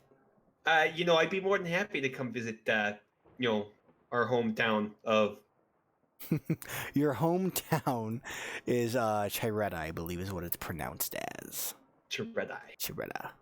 Our hometown of insert exposition phrase here. Yep, Chireta. Chiretta. Chiretta. There, I'll come visit sometime. Probably when I get a little bit more free time and some more income there. Oh, But of course. it's always good to see you, Mother. It's good to see you too. I give Enjoy your Mother. wedding. Then I go find Magnus. You go wander off and find Madness. Madness is dosey-doing with a bunch of random people trying. As he tries to escape, he gets locked in another arm. This is like hell for him. He's just like, ah! Ah! Like passing from like people to people. Get me out of here! Almost getting stomped on because I'm like 2 feet tall. People are like throwing me over their head and catching me like I'm a child, like I'm a baby. It's part of the best man, stuff you got to do. Unfortunately, when people pick me up and throw me like a baby like that and then catch me, I hate it, but it like makes me have like a reflex giggle, like I giggle like a Keebler elf when it happens. I'm like, ooh, yeah, every time. I'm like, God damn it! Afterward. Okay. So, Luke, you find him. Oh, hey there! As I swing in, it's like, so, now that I completed that there, what were you saying earlier about that weird guy over there whose head is clearly in a jar and clearly could not really be over there? We're just hallucinating everything. No, remember, he's the ever-living. He had no soul. He's returned. So, you want to go talk to him there? No, I don't. I think you should go talk to him. But I do have I ain't going anywhere without my best man here there. I'll go with you. But listen, I do have a plan, an idea. Key, I guess none of your plans have backfired so far, so we're in a good position as of this moment. I mean, if the wedding is disrupted from not your own fault, can they hold that against you? Well, it's kind of already finished there. The rest of it's just kind of like formalities of eating pudding and... You're not So- married Nope, yet. you're not married yet. Oh, really? It's not finished. There's still one more thing left. Oh, what do I have left to do? The pudding thing? No. Pudding thing is the next feast, though. You gotta kiss, dude. You gotta seal it with a kiss. No, you gotta consummate it underneath the giant thing of pudding. Yeah, prima nocta in the pudding. No, okay, that doesn't happen first off. That's behind Second closed off, doors. no. You have My Alp's wedding, I can do what I want. You have the Cardinal pudding feast. You then have the drinking from the cup. And then where you get shipped off to complete your nuptials. Yeah, and you gotta like put a cloak on her and all that other stuff. No cloak on this one. Okay, wait, there. that's- So that's Game of anyway, Thrones. what is your plan there besides trying to ruin something I told you not to ruin? You did tell me to ruin it. You told me to stop it. Yeah, I'll take that one. No, I clearly remember thinking to myself there that this contract has to be completed there, and we can figure out how to solve it later. I mean, have you not seen my my wife to be Amira? She's like kind of a babe. Okay, if this is what you want, Luke, but I don't think you know what you're getting yourself into. All great things in life start with not knowing what you're doing. Okay. Anyway, let's go talk to that chump there, that hoser. Okay, so you guys go walking up to him. But before that happens, Elle, what are you doing? You guys still dancing? Did you take a break? Elle's just having a fabulous time while us two are fucking freaking out and trying to maintain. We may have gone to get like drink at some point and then kept dancing, but Okay. You guys just kind of She really relax say and she's eating more brandy bread partying. trash. Up. I like it. Okay, Luke and Magnus, you approach Raxus. He Oh, goes, hey there, buddy. I kind of Hey, remember I your just- head there being on the wall in my, Yeah. place there. Do you Are you mind watching if- me through your old body? You can keep. No, that's just gross. You can keep it if you want. It's not really that big of a deal. Since it's my wedding day there, and it's tradition to give the groom a gift, how about your head in a jar, another head in your jar there on my wall? Because that would be perfect for this opportunity there. I could give you a head in a jar. Well, as Wait. long as it's your head there. I'm sorry, that's not gonna work this time. Oh, so you think you learned how to dodge since the last time there? I remember watching you wibble wobble He goes, around, and it's hey, like, hey, guys, look, I'm not here to fight. You won. You got the girl. I mean, what at are least you she here to got the do? girl. I'm here to enjoy the festivities. It's a party after all. I think you have something troubling snapping planned. fingers to the gray guards so they come. Great laws. Whatever. They look and Great go. pictures. No. There's no need for that. I'm just here Oh, no. There, to you want to offer come a enjoy little. my- I'm here to Here. offer a little bit of Where's- peace. Where's your invitation there? He pulls out an invitation. Hands it to me. Yeah. I look at it, It looks proper. and what's the name on it? Raxus. Oh, yeah, there. So I tear it up in my hands. It seems like you don't have an invitation there anymore. Why are you still here? Fine. I just wanted to enjoy a little bit of pudding. Enjoy your merriment. There's only so much left. Well then, I guess Magnus is like, he's obviously up to no good, Luke. Yeah, obviously he's up to no good there, but there's nothing I can really do about it, he gets up and he leaves. He goes, I hope you have a good wedding. I hope you have a good death. One of many. And then I'm like, You'll run me- out eventually me there, too. buddy. He goes, have a good day, gentlemen. And he walks out. So Raxus is gone. I think he's up to no good there, Magnus. Yeah. Want me to follow him? Not to be kind of a bearer of bad news there, but you're not the best at following people. But you know who is there really good at it? Elle. Hell. Yeah, we could probably get her to go do that there. She's always looking for a good fun time there, of something challenging and sharpening, her skills. Not a bad idea. As you say that, you start to hear Timon come forward and goes, all right, everybody, settle down. Please take your seats. It is time for the next feast.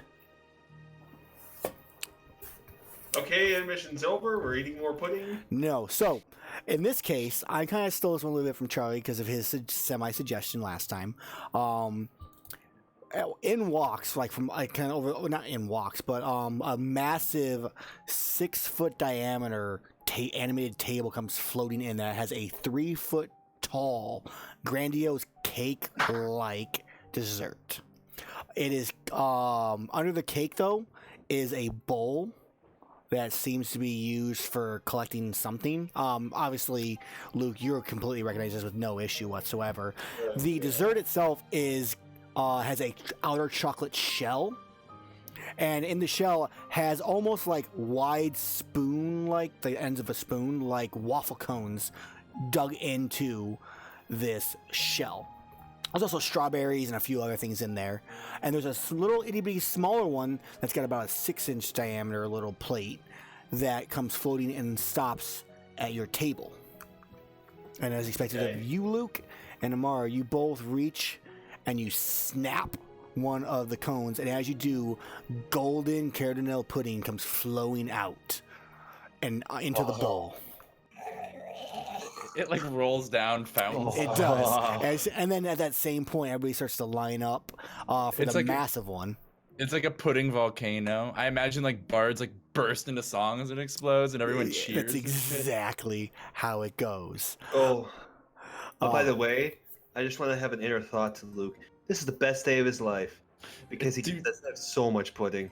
Do doves fly out of the top of it as well?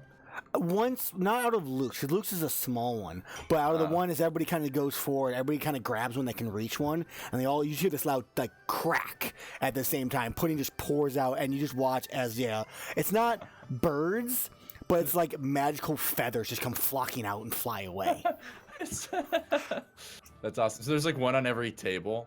Basically, almost in a sense, yeah. And then they just pool down to the bowl below. So then you just dip with your waffle cones. Nice. I love it. I want to eat this in real life.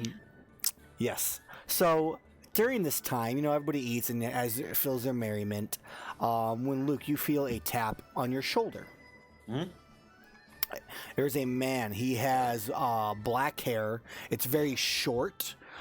He has an eye patch on one eye. You can see a cut going through it. And he has a cane in the other hand, and he's kind of like holding himself steady. And he goes, "Oh, hey there, buddy. You want some pudding there?" He goes, "It's been a while, Luke. How have you been?" You recognize him as Rawls Eckhart, the hunter you befriended a very long time ago that was injured and not doing so well. Rawls? It's Rawls, yeah. Rawls Eckhart. But he looks at you and goes, "How are you doing? I didn't know you were getting married." That's funny that you mentioned that there. Neither did I. It's kind of also sudden, Yeah, I mean, it was pretty quick. I guess I get what you mean by not knowing. It was a spring in the moment type thing. Well, I just came by to congratulate you, and I wanted you to have this. And he hands you a flask.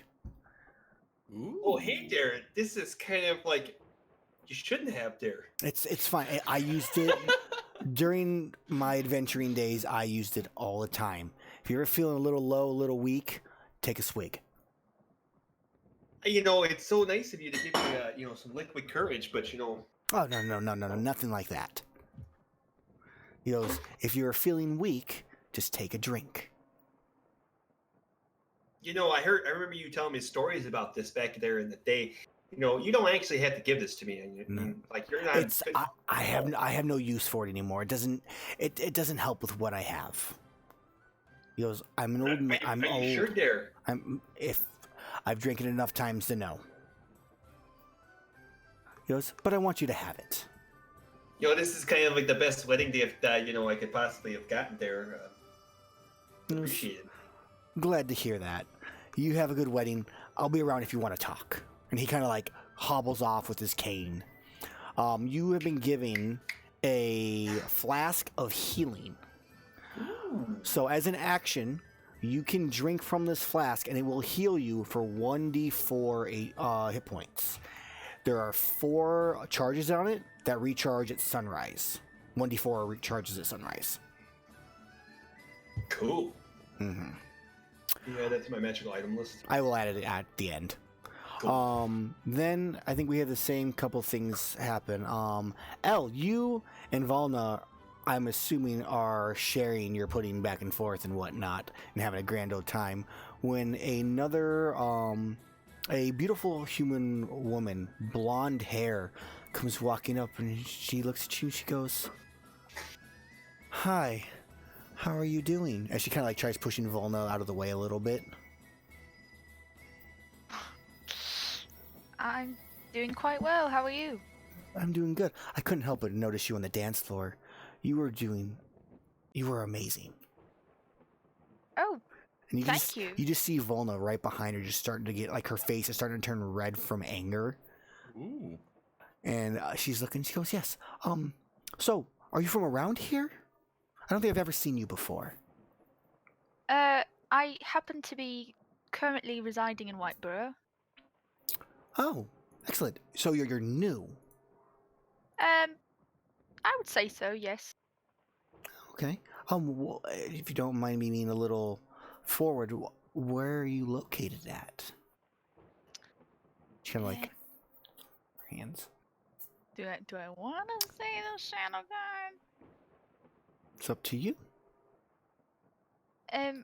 Well, I'm actually a member of the Shadowguard. Oh, so you're the new group that has come in recently. Oh, it's interesting.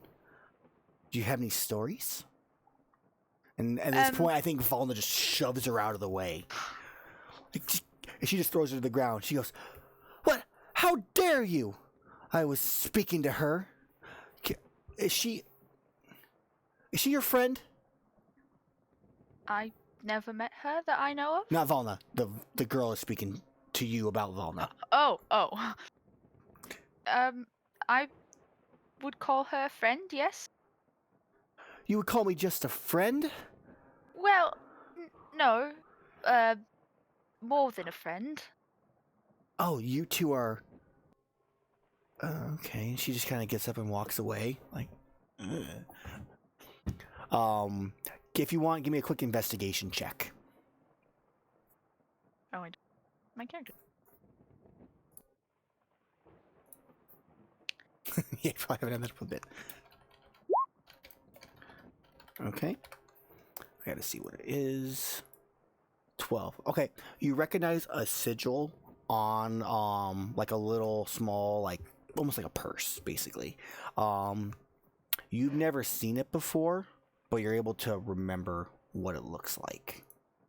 I'm not gonna describe it right now because I don't have anything made up. And then Magnus.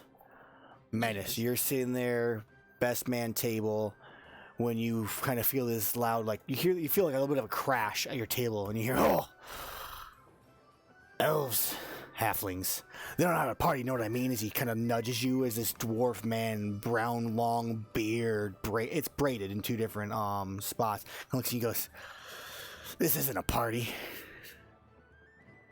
Forgive me? This isn't a party.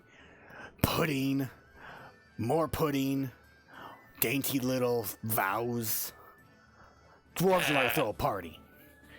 I can imagine. You ever partied with a dead guy? Can't say that I have. Then you don't know Jack, pal. Now leave me alone. I'm trying to find my friend. Okay. He's really put off, but too drunk to really have a full emotion. Just like, he just kind of stumbles off. Even though I said that, I want to keep an eye on that guy too. Okay. So yeah, he goes stumbling off for a bit. You have not seen Rex come back. He has not made any attempt for that. He's not in view anymore? No. Oh, dang, because I wanted to try and find Jazzy, or Elle, I mean. If you're trying to get her quickly, yeah, you probably could do that. I want to tell her that. So I find Elle, and she's You what? find Volna sitting like this, kind of grumpy, right next to her. And I'm like, And I'm like, Elle, come here. And I like pull her away from Volna real quick. And I like look over. And I'm like, what's her She problem? still reaches out for you. Well, there was another woman who came up to me. You dog. She was a beautiful woman. You hound dog. I can't believe that. 2 women? I should be so lucky. Anyway, remember the hooded fellow in black? The one whose head you had in your hands? I remember, yes. He's here. Alive. At the wedding. Well, that's quite unsettling. Yeah, if you see him, can you try and follow him? I know you're not in your sneaking clothes per se, but I'm worried he's going to do something awful. Would you mind keeping an eye on Volna? Yeah, I could entertain her. I'll tell her some gnomish jokes. We'll have some pudding. Sounds good. I'll keep an eye out for him. So I start telling Volna the one about the toad on the mushroom cap, who was talking to the fairy sprite, and she doesn't think it's funny at all, but I think it's hilarious. Okay. And you said, Elle, you're going to go look for the drunk dude? For Raxus. Raxus, okay. You're in a dress.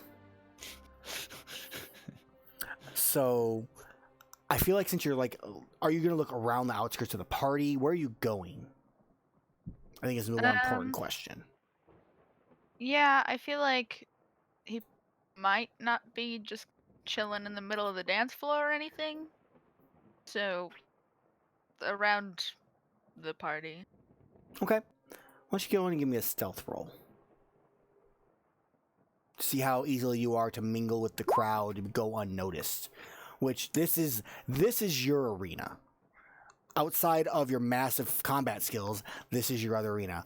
A fancy noble party where you're able to mingle with crowds, keep yourself inconspicuous. Quite the diplomat. And look around for Rexus. Go ahead and give me a perception check.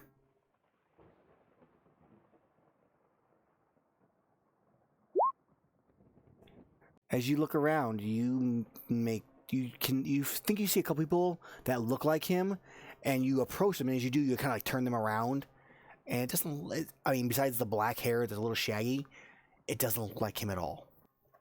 So you spend probably a good 15 minutes walking around, seeing if you see him, and he does not catch your eye whatsoever. Dang it. Worth a shot. Yep. And I think that's kind of the point where Timon comes and finds you, Luke, and finds Amar and goes, it is now time to drink from the cup. So he goes, I'll be right back. Please sit at your seats. We'll get everybody seated. As he comes walking back with this large, like, goblet.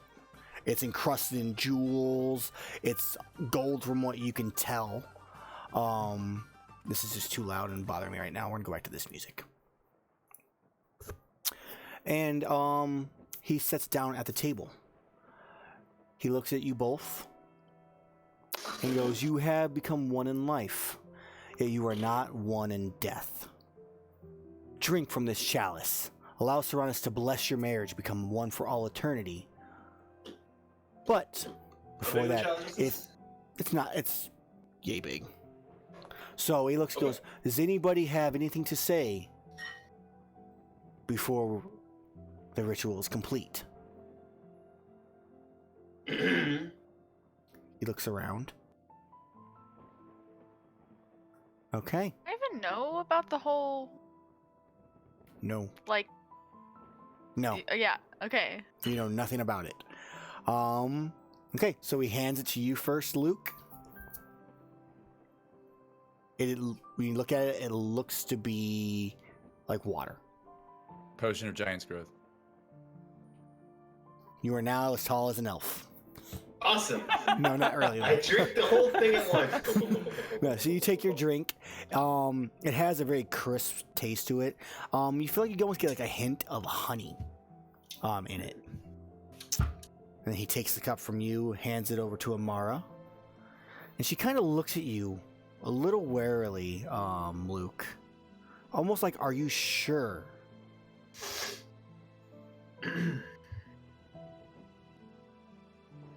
Or is she looking at me? She's looking like at I'm you. sure, or is Kinda she actually said? giving you the eye, like, are you sure look. She's in the looks. I like roll my eyes and nod slightly. Like, She kind of nods back a little bit, and she takes her drink. And the priest takes a cup. He goes, and let this symbol show that they are now one, and that no one else may bond. And he smashes the cup and destroys it, Ooh. so that no one else can drink from it ever again. oh. Yes? Oh, hey there. Is it possible that I can actually, keep the remains of that there safe in my vault? No, I as he's like, you see like a couple boys coming to pick up the bits. He goes, no, we will be destroying it completely and utterly. No one else may drink from this cup. Well, at least I kind of keep it there just for the end of the show, It's a wedding. As come you on know, there. that It can be isn't. destroyed afterwards. As you know, that's Everyone not needs how to it see works. that our vows have been made, so it needs to be on display there. The only Come on, person it's my who wedding needs to date know. there. You owe me one Nope. thing. You can do this for me there. Give me a persuasion All right. to go against the proper ritual. You said persuasion? God, it's being a groomzilla, am I right? He looks and goes, I understand your need, and I understand your lineage, but this is something we cannot allow. With a 19? Didn't What get happened that to 20. break? You didn't get that 20, dude. I don't have any pluses. We This is can as good as I could get. Actually, it's one from where you could get. But he goes, I'm sorry. He goes, and then he kind of looks at the rest of the group and goes, I now announce Luke and Amara Cardinal. Let's carry him off. Oh, hey there, it's my favorite thing, the chairs. They grab you, yeah, chairs, yes, and they carry you back to the unicorn wing and up into the room that your uncle has paid for. So, Okay.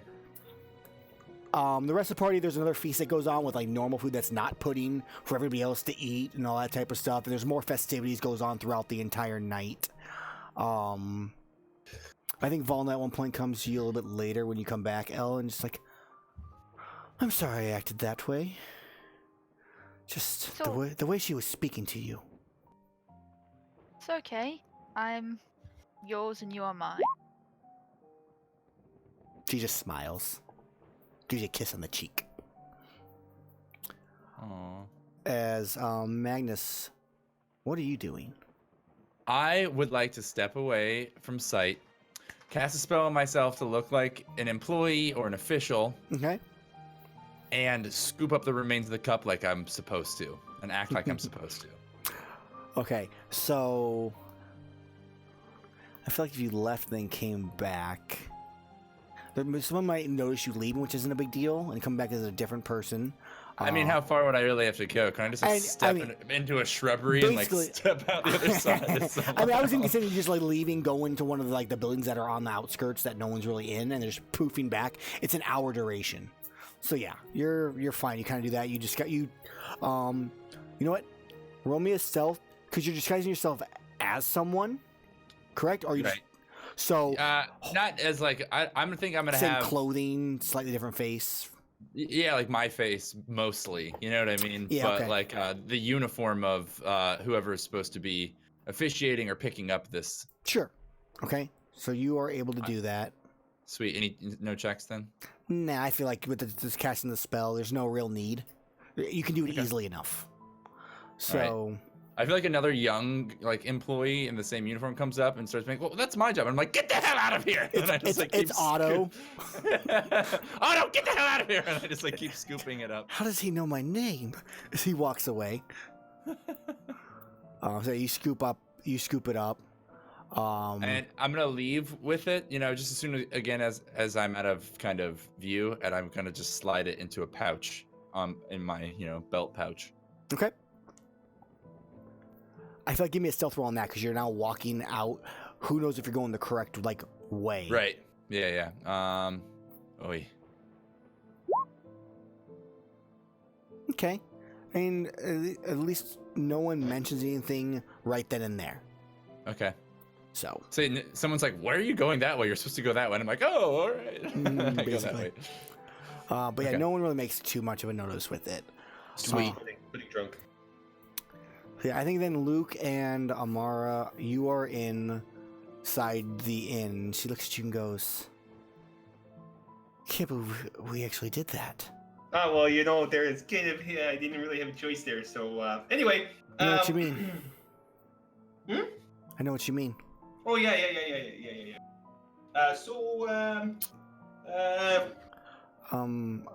Do we?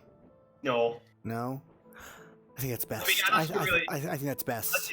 Unless you kind of want to, they're I mean, we're kind of stuck in here. Maybe we should so- have a few drinks. You're not drunk from the brandy pudding? High constitution. What kind of class is it? What class is she? Commoner, princess. Princess. Barbarian. Yeah. No, but she's looking at high constitution. And I think that's what we just fade out on. So we don't Oh, actually know what happens unless you have Is any she initial. gonna rage on me and kill me? Barbarian? We're gonna find out, aren't we? Tomorrow Yeah. morning, no. But no, we just say we fade out on that. The next day, like Lucas just bruises on his face and neck. Yeah, I think we will. Is there anything else the other two you want to do before the night ends? The fact that I got the cup. In fact, you know what? I think as soon as I get it, I'm just gonna fucking leave. I'm out of there. I'm going back to Shadowguard and I'm gonna stash it in the safe. Okay. I'm assuming I have a personal safe in my bunk or something. It can be assumed. To safely stash. Okay. Yep. Gonna stash the cup first thing. Okay. It's not a bad idea. So then, in the morning. Yeah, then I'm done for the day. Cool. Elle, anything you wanted to do? I think I'm alright. Nice, but that's not for fun. Okay. So the morning or the night goes by, festivities, you guys drink, you have your fun, and then the morning comes. Luke, you wake up once again to a knock on your door. I walk over to the door. Mm-hmm. Hey, who's on the other side there? It's me. I'm ready to take her. Me. You recognize it as your father's voice. For your instructions in the morning, we're ready to take her with us. She will see the training that you asked for, and she will learn the business. What? Okay, there. Okay. Then I go over and I poke her. She like, Snap her in the butt. ooh, is it morning already? You have a high constitution score there, but you should have gone through the 6th bottle. I think that was a little too much there for you. Probably. Anyway,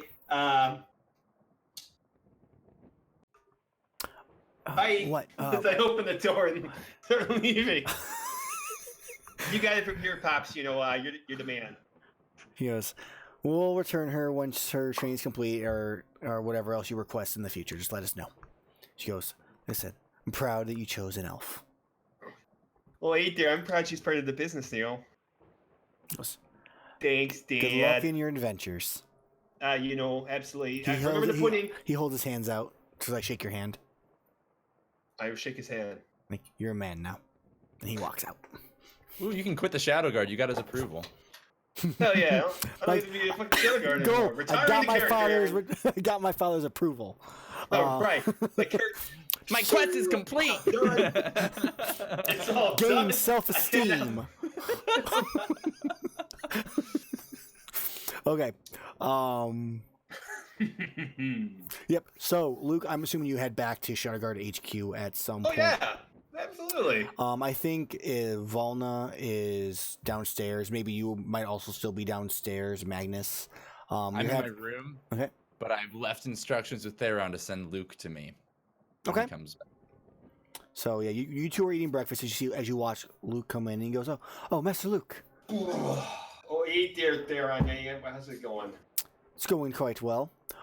Magnus is looking for you. Magnus there. Yes, he's up in the room.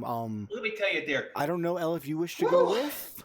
But... That Elvish babe. Woo, let me tell you, is she not? Let's just say she's definitely got the constitution of a much greater woman there. Woo. Well, good for you, sir. Yeah, she won't be around for a little while. She's going off there with the, the family to go, do family things there. Elves, they're kind of, It's important for her to learn the business. I understand completely. Oh, yeah, it's kind of part of my tradition there. Like, we're going to open our own little cannery later on in life. And, when I retire from this shitty existence, Yes, if you retire, that's an excellent choice. If you retire, it's an excellent choice, yes. Oh, that's excellent there. What did Magnus want again? I don't know. He's upstairs. He requested you when you returned. Well, I don't know if he wanted you to come or not, but... I'll go along anyway. Okay. Okay, there. Hey, I didn't see you at the, as we're walking up the stairs and having this conversation with Elle. Elle, I didn't see you there at the wedding. How'd you like it there? They're the greatest weddings. Ooh, sorry. I spent a lot of time with Volna, so it was, yes, that's great there. it was great. Some advice from a man there who just got married to another one. either commit there or don't. He's experienced now. I am. Speaking of people getting married, since Oh, yes. when was this happening? Or since thinking back, how long ago did I make this contract? It's been like a month and a half. Kind of like a month and a half there.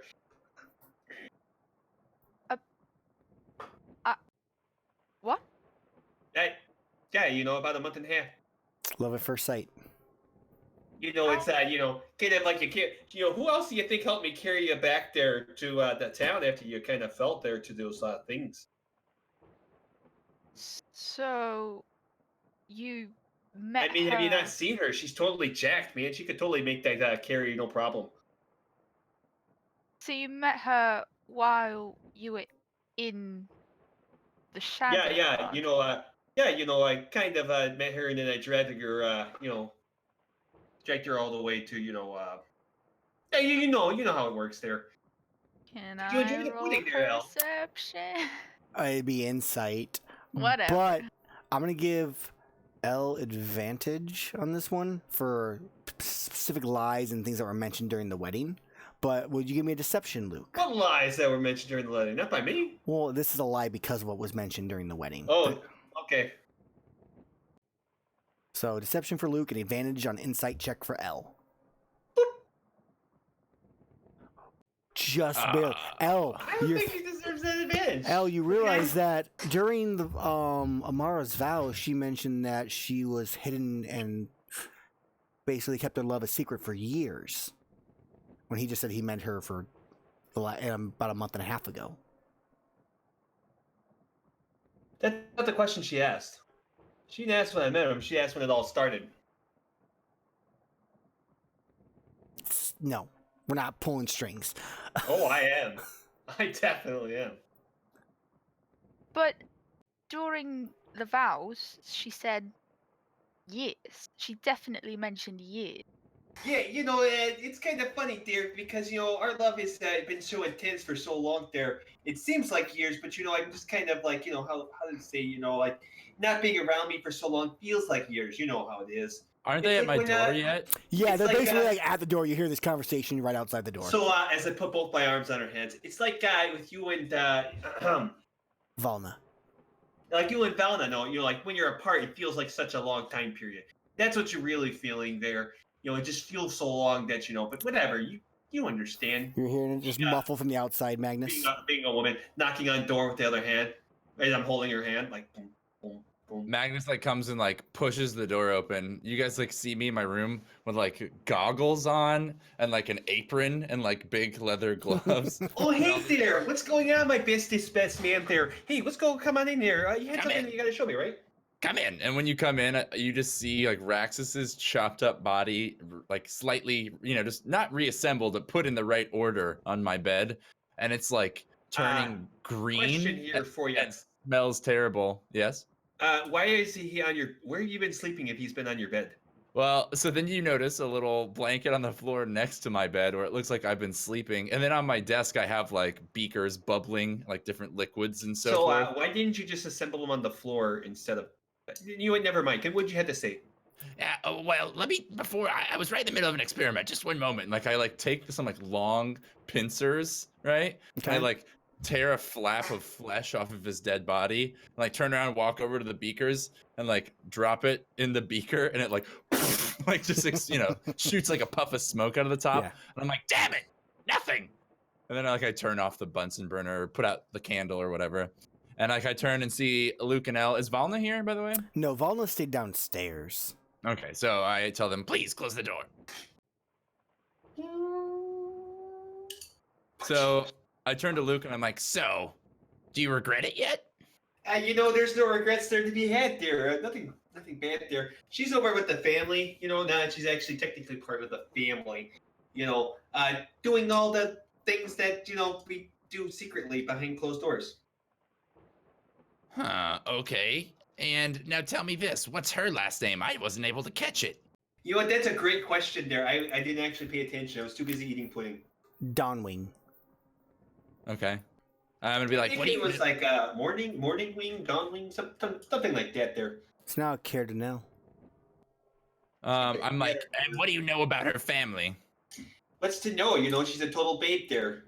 I think it might be what information did she share with me? Did you share any of this information, Aaron? What, her family? Yeah. She did not. Oh, I'm just gonna start making shit up then. That she comes from a tribe of barbarians. They're out in the middle of just kind of west of Oswald there. It just sounds like he's bullshitting you like no other. Well, Yeah. I'm not gonna try and reveal. I just like look at him like, yeah, give me a break. And then I'm like, okay, well, I got you a wedding gift, but Oh, hey there, you didn't have to, I'm not giving it to you yet. As soon as you regret it, you come and tell me, and then I'll give you your wedding gift. Okay? And I kind of like kick my safe on the floor.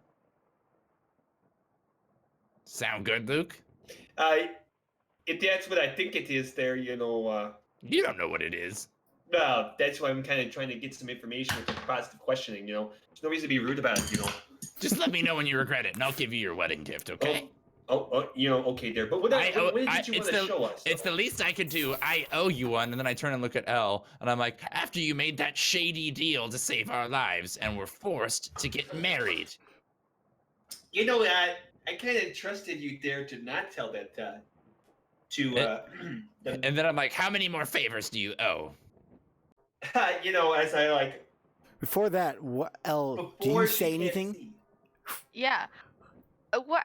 We're in a group together, and you don't trust me. I feel like that's the first step of falling apart.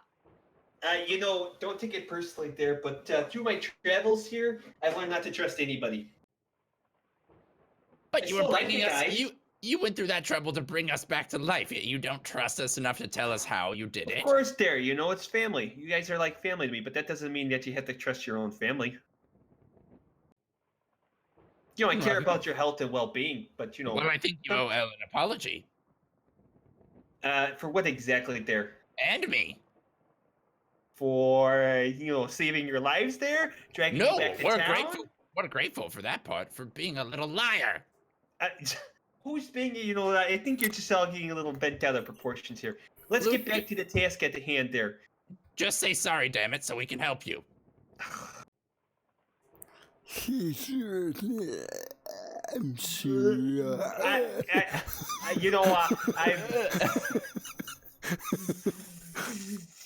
apologize. Thank you. Elle, do you accept? It's good enough for now. As long as you quit the lying, you need to change. Quit lying to you or quit lying to everybody? Just us. Oh, okay, there. I can probably do that. And then I'm like, how many more favors do you owe this fellow who gave you a loan?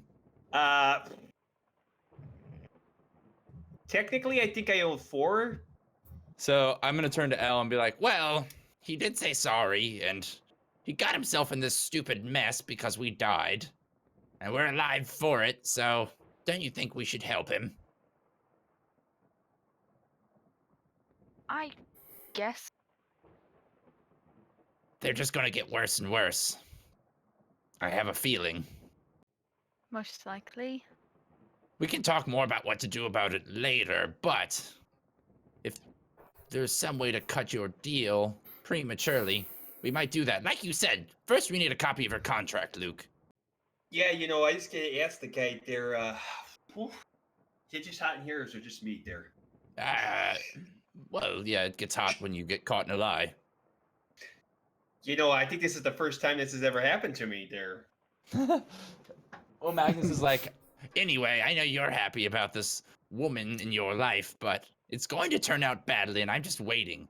But for now, you need to get a copy of the contract, first things first, and that way Elle and I can help you end this mess, and we can save the damn guild. Because I this is walked not over to helping. his window and I opened it up. Put up his window. Do I see a hawk or anything fly around the air? Like I know this dickbag is Give probably me a watching me. perception check. Hoping for the best. Hope for the best. Hope for the best. Hope for the best. Hope for the best. No. You don't spy one. I'm looking in the wrong direction. Potentially, yes. Looking down for the hawk, yes. You'd think it would roost there on the building or something. Think it'd be digging through the trash there. Oh, hey there. Did you become Canadian or? I'm sorry. I That mean, was my halfling. impression of you. That's what you sound like. Oh. Okay, there. I just Well- sit down on the floor and just not say anything. So, how long is your wife gone for? Mm-hmm. You didn't ask. You know, it's kind of not that important to me. A deal's a deal. Well, it's important to me if she shows up tomorrow and tells you to come home and you can't come and help us. She kind of understands the situation she's also in there. You know. Didn't seem like it. Seemed like she thinks she's known you for a long time. Oh, do you know? Have you never heard of their lie? Are you sure she was lying? And not. I don't think that one would lie Magically- about this, you know. Are you sure she wasn't magically persuaded? I mean, Raxus was at your wedding. He kept saying "we" in reference to you and Point to the Val ring. and all of our work. What about the ring? The ring kind of binds me there, so I know if she's actually going to be in trouble or she's in distress or whatever there. So at least I have that there. Okay. Well, I guess first things first. Let's see the Grand Alchemist. We can take care of that, and then we need you to go visit this Ridley and get your contract. We'll stop on the way over to our next assignment there. You know, we should find out if we have any more gigs going up there since the whole other incident with the Red Eyes has been solved there. Yes, we'll check with Theron on the way out. I'm sure he has a log of all new happenings. So I begin to leave the room. Okay, you begin to leave the room. I like pull the sheet up over Raxus's dead body and like tuck it in all night. Say, Okay, we'll be back soon. I talk to it and then leave. Okay. So Just you, stink up that room some fears. The entire upstairs, I'm imagining, is starting to smell pretty bad. you go down and talk to Theron. He makes mention that Beggar's Hole is still in dire need. Supposedly it's getting worse since no one's willing to help them. Mhm. There is a rumor going around in Ostwald, which you guys passed by very briefly, of skeletons basically appearing in town. Rising Animated skeletons? Or just like- No, like animated skeletons. Okay. And then in addition to that, there's also rumor. Someone may mention that they saw a farm ran by a bunch of children. They tried getting food and help, and they were chased off. Wait, the children chased them off the farm? Chased the person off. Yep. And there's of course always the investigation leading into whatever happened to the previous members of the Shadowguard that disappeared. Okay. Which Theron at least gives you information on. The last place they were going to was a place to the very far south, I believe in the Fox Vale. Okay. That's where the last Shadowguard members were headed. Last, at least, yeah, that's where they left, Where they headed out disappeared. towards, and then nothing. Do we have names for them yet, or? I'll make some up on for next week. Okay. And you said Foxvale?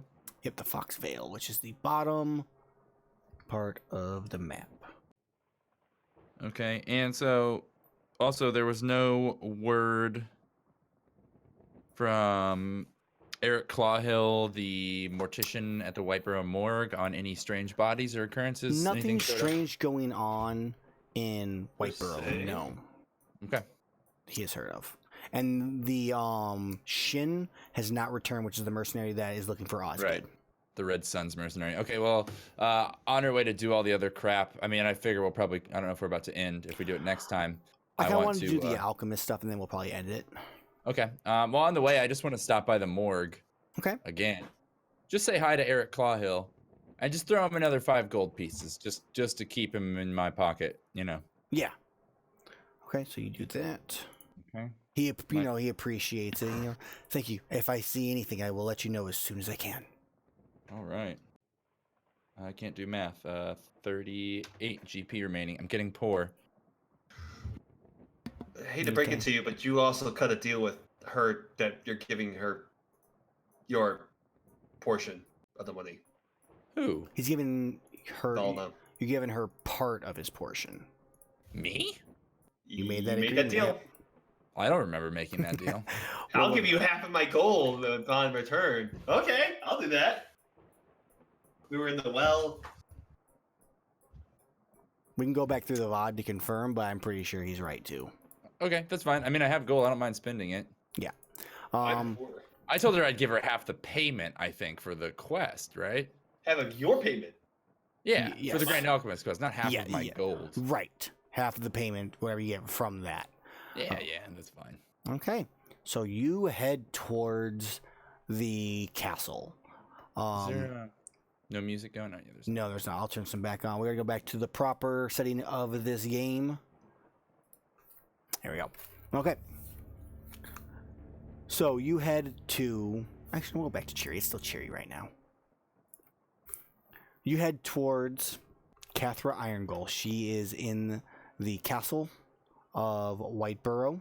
She is the Grand Alchemist to the King. I think Valina's kind of talking with you, Elle, as you go along. Just kind of like, I don't know what'll happen, but no, I care for you. And then I'm sure once they figure out whatever's happening to me, I can be yours again. I would really enjoy it. That's what yeah, you get to Cathra. She is a stout little dwarven woman who she's quite old. She always talks like this. Like she has really chapped lips. Her beard is in braids. nice. Wait, she has a beard? It's a dwarven She's a woman. dwarf. Yeah. It's in braids, and she has a super thick book in her hands as you come into like her office. That book thick. It's Wait, very wait. Did she braided her hair to look like a beard? Or she actually She physically actually has a have beard. She actually physically has a She's beard. a dwarf. That a dwarven woman has a beard? That So- bothers me. All dwarven women have beards. How long have you been playing? Not long enough, apparently, because I never played with a dwarf. Oh, I usually didn't even play. That's stupid.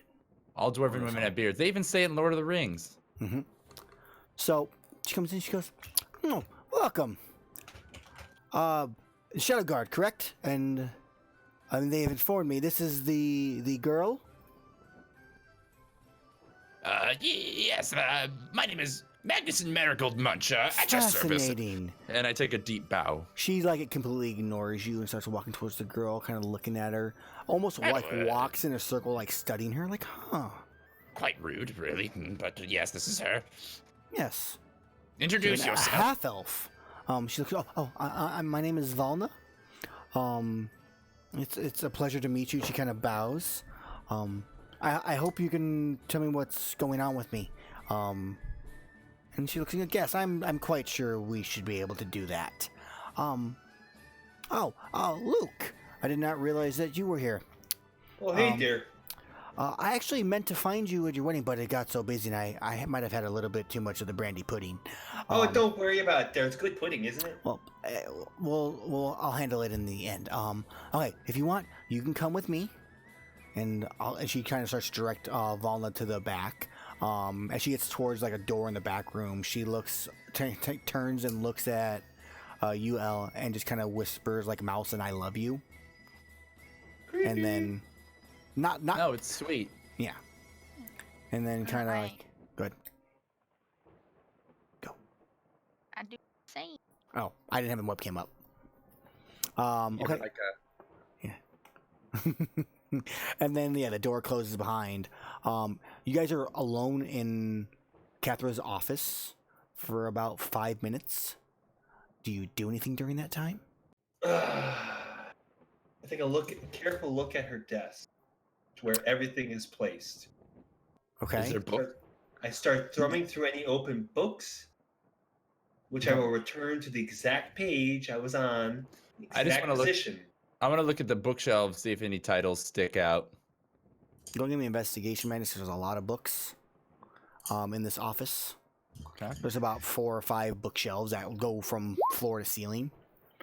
12. Right. Anything that stick out.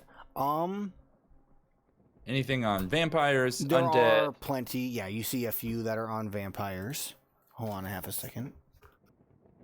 Say, I mean, if there's like Yeah. standard vampire texts, I'm No. not interested in that. I'm looking for something I can't find at the local library. You do spy a what looks to be a handmade like binding.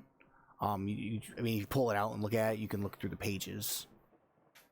Can I try and pocket it? You could. Oh, should I steal from the Grand Alchemist? I don't know. I'm just gonna put it back. Not before you get paid. I'm gonna flip through it, and I'm gonna flip through it and look at it, but then put it back. Yeah. It all looks like everything was handmade. The paper, everything itself. Nothing was Written by a made. monk somewhere. Something like that. It makes mention of. I gotta pull some stuff up really fast. Oh yeah, give me the lore. It makes mention of a potential person named Jure Grando. I believe is what his name is. Juregrando. Okay, hold on. One more time. Jure. Grando. G Grando. R. Grando, got you. That's a Star Wars name. That it makes mention of him. You also kind of get tidbits because it's very worn. It mentions a small village of Kringa, Kringa, and a person named Gregorio. Gregorio? Got it, Gregorio. Okie dokie.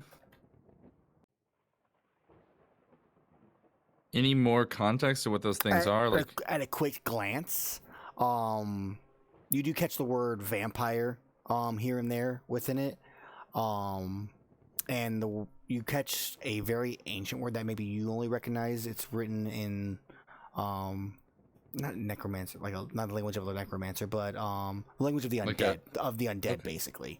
That mentions a ritual. But you don't get a lot of information on it with what you found. Undead ritual. Okay. That's kind of what you find in that book. Well, it gives me something to go research later. Mm-hmm. I think you, Luke, as you're kind of you see a book that's open, you kind of take a quick look at the front of it, and it's a book about controlling the undead. It makes mention, as all you know, vampires typically are able to, they mass armies in that sort of way. They're able to control undead and make them do what they want at their will when they're within a certain vicinity of them. The more powerful the vampire, the wider their range of influence. And it's just kind of just research notes on that type of stuff. Or at least in the first quick little page you get to read as the door opens back up. Unless Elle, are you doing anything? Right back to where I am, just looking at the walls. No, I'm being a good person. You're just okay. Yeah, she was. Oh, we lost her. She's being so good she got kicked off. Damn. Camera should be fixed in a second, guys. That's not L. That's Patrick. Why is he here? Why does he look so evil? There we go. Okay. Yeah, she comes in. Catherine comes back and looks at the group and goes, "Thank you. We don't know what would happen if someone else would have gotten her hands on her." Oh, absolutely, dear. It's our pleasure. There was quite a bit of hassle trying to get her there. I have There, no doubt. there were those that did want to get their hands on her. Yeah, so I completely understand that. She is Oh, definitely here. she is a valuable subject. You're absolutely right there. I do want to give you your reward, so please give me a second. And she comes up and she brings a big pouch of coins from under her desk, hands to you. Oh, thank you. And it's she goes. I didn't notice that there. It was in a little hilly compartment. And she looks at. You can go. Yes, there's this. Oh, also, Luke. Actually, all three of you. It's kind of a group wedding gift in a sense. We developed a few things that we thought you might be interested in. So I have these for each of you. She hands you it's kind of a group thing that she puts them on the table. She goes grabs them from behind a secret little safe. She puts a robe with many different little patches on it. A pouch and a figurine of a silver raven. She goes, "These are for you." She goes, Why, you know, the that's very the- generous of you. the research that you just gave us is worth 5 times this. We We're also are getting paid in greatly gold, appreciated. right? Yes, you also have a bag of gold. Well, what's She goes, "She'll be a great test subject." define tests there. Yeah, Magnus wants to chime in and be like, What can you promise us that the girl won't be hurt, or what are you planning? To test her abilities, see if they're true. So, kind of unrelated topic there. You ever heard somebody named Raxus the Undying, or Ever Living? Sorry. Yeah, I've heard of the legend. Yeah. What if I told you that it wasn't a legend there? How would we go about gathering more information on such a subject? There's not much on him. I mean, as far at least from the legends that I recall, is he is someone who cannot die. He's appeared throughout the years and centuries, basically since the undead have been around. Think Every- you'd be able to have a everything. higher check. Everything can die. That may be so, but I mean, it's a legend. If you have found the legend, then I suggest you avoid him Mhm. for your own safety. Mm. Something Wow. that powerful. You might be wary as well. You have what he seeks, as far as we know.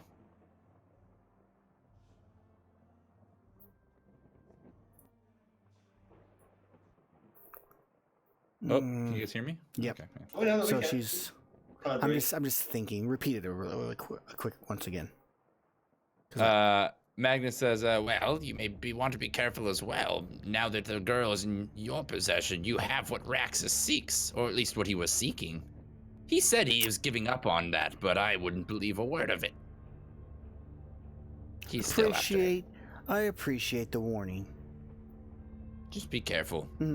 But once again, Luke, congratulations on your wedding. Oh, thanks. Yeah, you know, it's kind of You great. picked, you picked great a thing to wonderful have. bride. You know, I couldn't have picked any better there. You know the bride personally? I don't, but I've heard things. She seems like quite a nice girl. You're familiar with her family. You No, know, not this really. sounds But from what I saw, seems wonderful. Thank you for your blessing. I'm sure Luke appreciates it. and I give a dirty eye to Luke. you know, I appreciate anything that you could offer there. You know, you're like the best alchemist that one could ever ask for. Mm-hmm. He goes, of course. That's why I am the Grand Alchemist. Is there anything else I can do for you before I get back to my work? I have lots of research to do now. You know, She kind of has this. Both ways? Elle, give me an insight check, would you? Oop.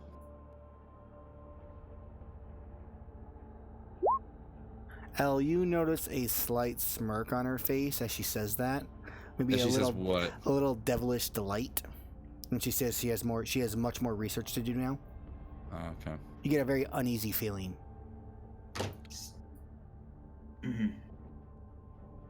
Why don't I have detect evil and good?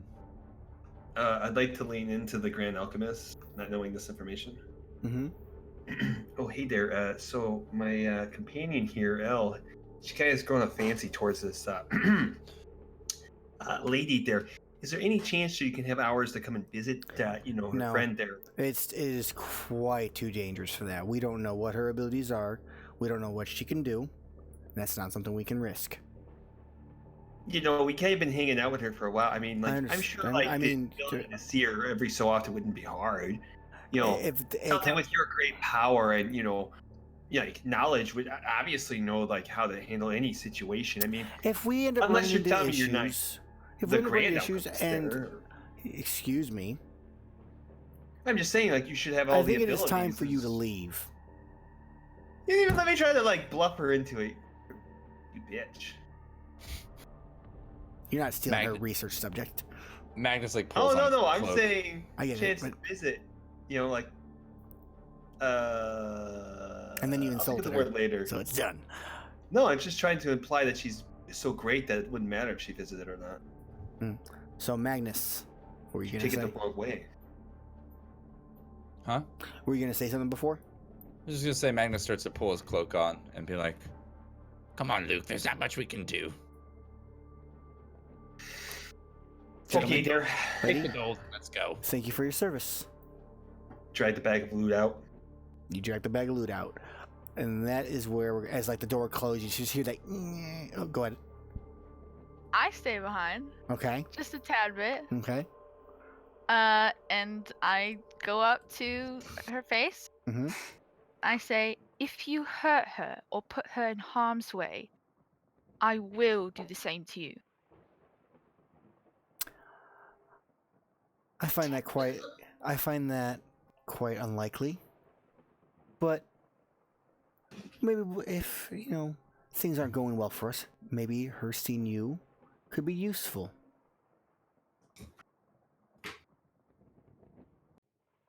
Now run along. I have work to do.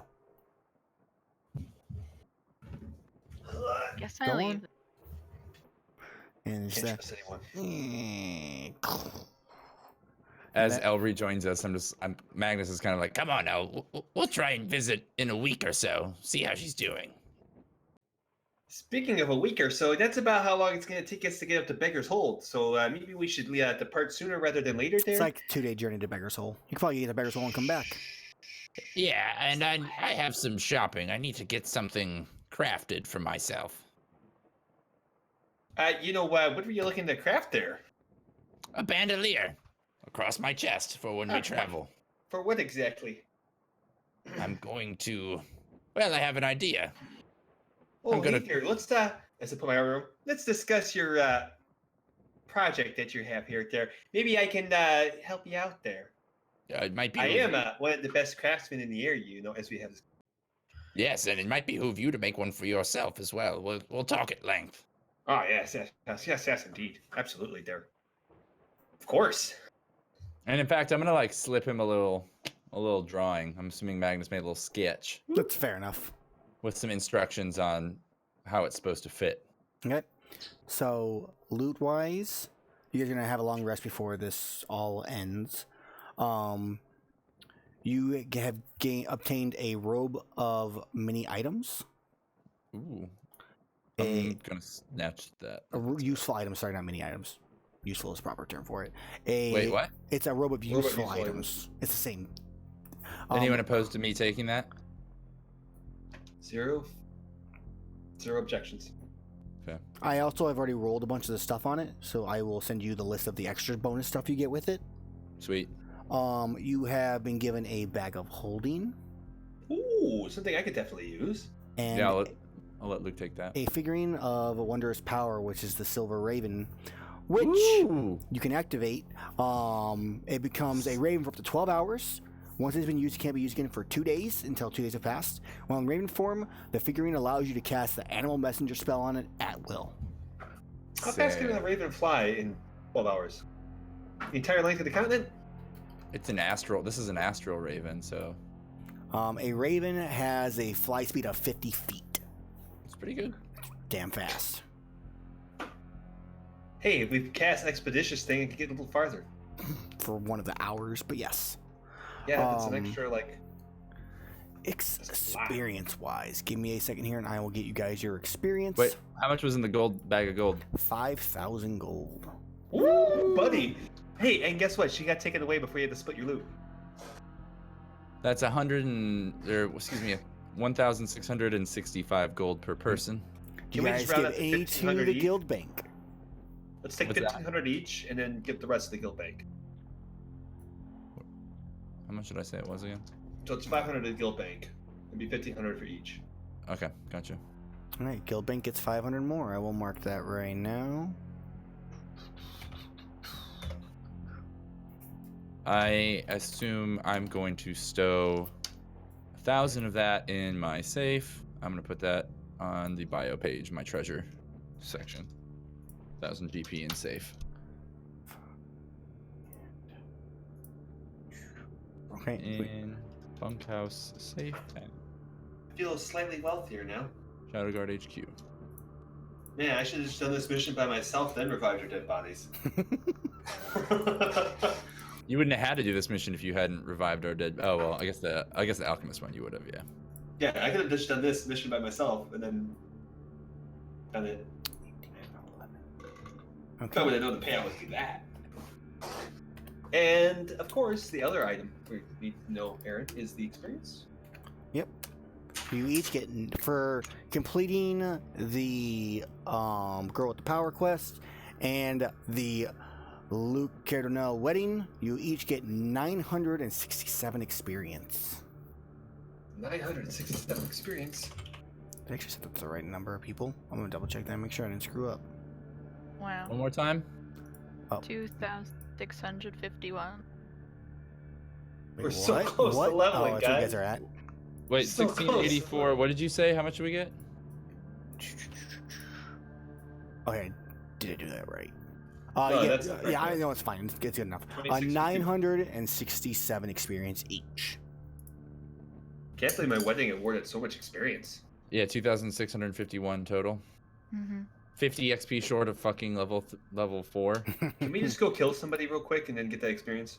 Can we train as a downtime action until next You guys, session? we could technically do a kind of downtime where you guys spend like a week in town or something like that. And we can do an actual like downtime thing where you guys are just prepping and getting ready for your next missions. I would just use it to train to get that XP if I could, if that's possible. Mhm. I don't know. Me too. That would be possible. Would we say you take a day or however long the downtime is required for that time? That you guys Yeah. spend in town and do some like training, brushing up and stuff like that. We gotta have a training yard, right? Somewhere. Yeah, you have one. It's probably a little run in our down. compound. You're probably literally cleaning up the training yard Okay. as like your training. So those who watched, I am sorry there was no mass murder or a coup d'etat during the wedding. There is much more important things that happened with that wedding that we will eventually hear and find out about. Yeah, and we'll see what happens with Valna also at some point in time. Thank you for watching today. I hope you enjoyed it. I tried to make it as entertaining as I could for just a standard wedding-ish type thing. I've never done that before. Yeah, you can catch me at twitch.tv/amelwind. I stream another D&D game on Sunday mornings at 9 a.m. On top of that, I do stream typically during the week randomly. It's not always that common, but starting next month, I actually am getting a new house, and all of our little house projects we're doing, me and the fiance should be streaming. Either she'll be streaming while I'm at work, or we'll stream doing stuff together, and we'll chat with everybody and whatnot. And then she'll also eventually start doing like creative art stuff, like this T-shirt. She did this T-shirt. It was just a plain green T-shirt before. The bow tie. This is a bow tie. She did a bow tie, and this here. Hold it higher. I'm just gonna take it off. Oh, okay. This here, as you guys can all see, Ooh. is a paper flower that she made today. So Pretty. she'll be doing all sorts of Love stuff it. like that. Eventually, she might start doing requests and whatnot. I also have like, here's one more thing I'll show you guys. It's kind of cool. It's broken because I broke it, but she made me a Volibear from League of Legends. Ooh, I love it. It's got a broken shoulder because I'm a bad person. And there's a dragon back Whoa. there on the other side. Skeevy. So she'll be doing Um, some more streaming and stuff like that on my stream eventually here soonish. Sweet. I gave everyone who's still in chat 500 points, experience points for hanging out and watching for the entire stream. Thanks to everybody who played mini games, hung out, all that other stuff. If you haven't gone and followed Amel yet, I posted his link, or the bot did. Just go over there and click follow. It's easy to do, and you won't regret it because you'll be entertained. And Yeah. Thanks, Luke, for getting married today. I appreciate it. Yes. Thank You you were all for great. dressing up too, guys. Yeah. It was cool. It was fun. I'm glad we actually decided to do that. It was funny. And Elle, thanks for developing a beautiful relationship. I'm sorry it's gonna hurt like That hell. I when have character ruined gets for you. killed. It's gonna hurt so bad when she dies, and I feel bad for you. I also feel bad for you. Because you know she's gonna die, right, Elle? Or is she? Oh, Done. she's gonna die. Done. She gave me wow. Done. Jazzy gave me the meanest look just now. Pierced my soul. All right. Yeah. And well, I want to say last thing, Amel, thanks for running it, man. You are doing wonderful. I'm really enjoying it. No problem. Me I too. actually am curious, before we say goodbye, Luke and Elle, how did you guys feel about today's session? Frankly, I'm pissed. Lots of anxiety and making me really, really not want to get married in real life. That was the goal. Okay. Thank you guys. See you later. Bye, guys.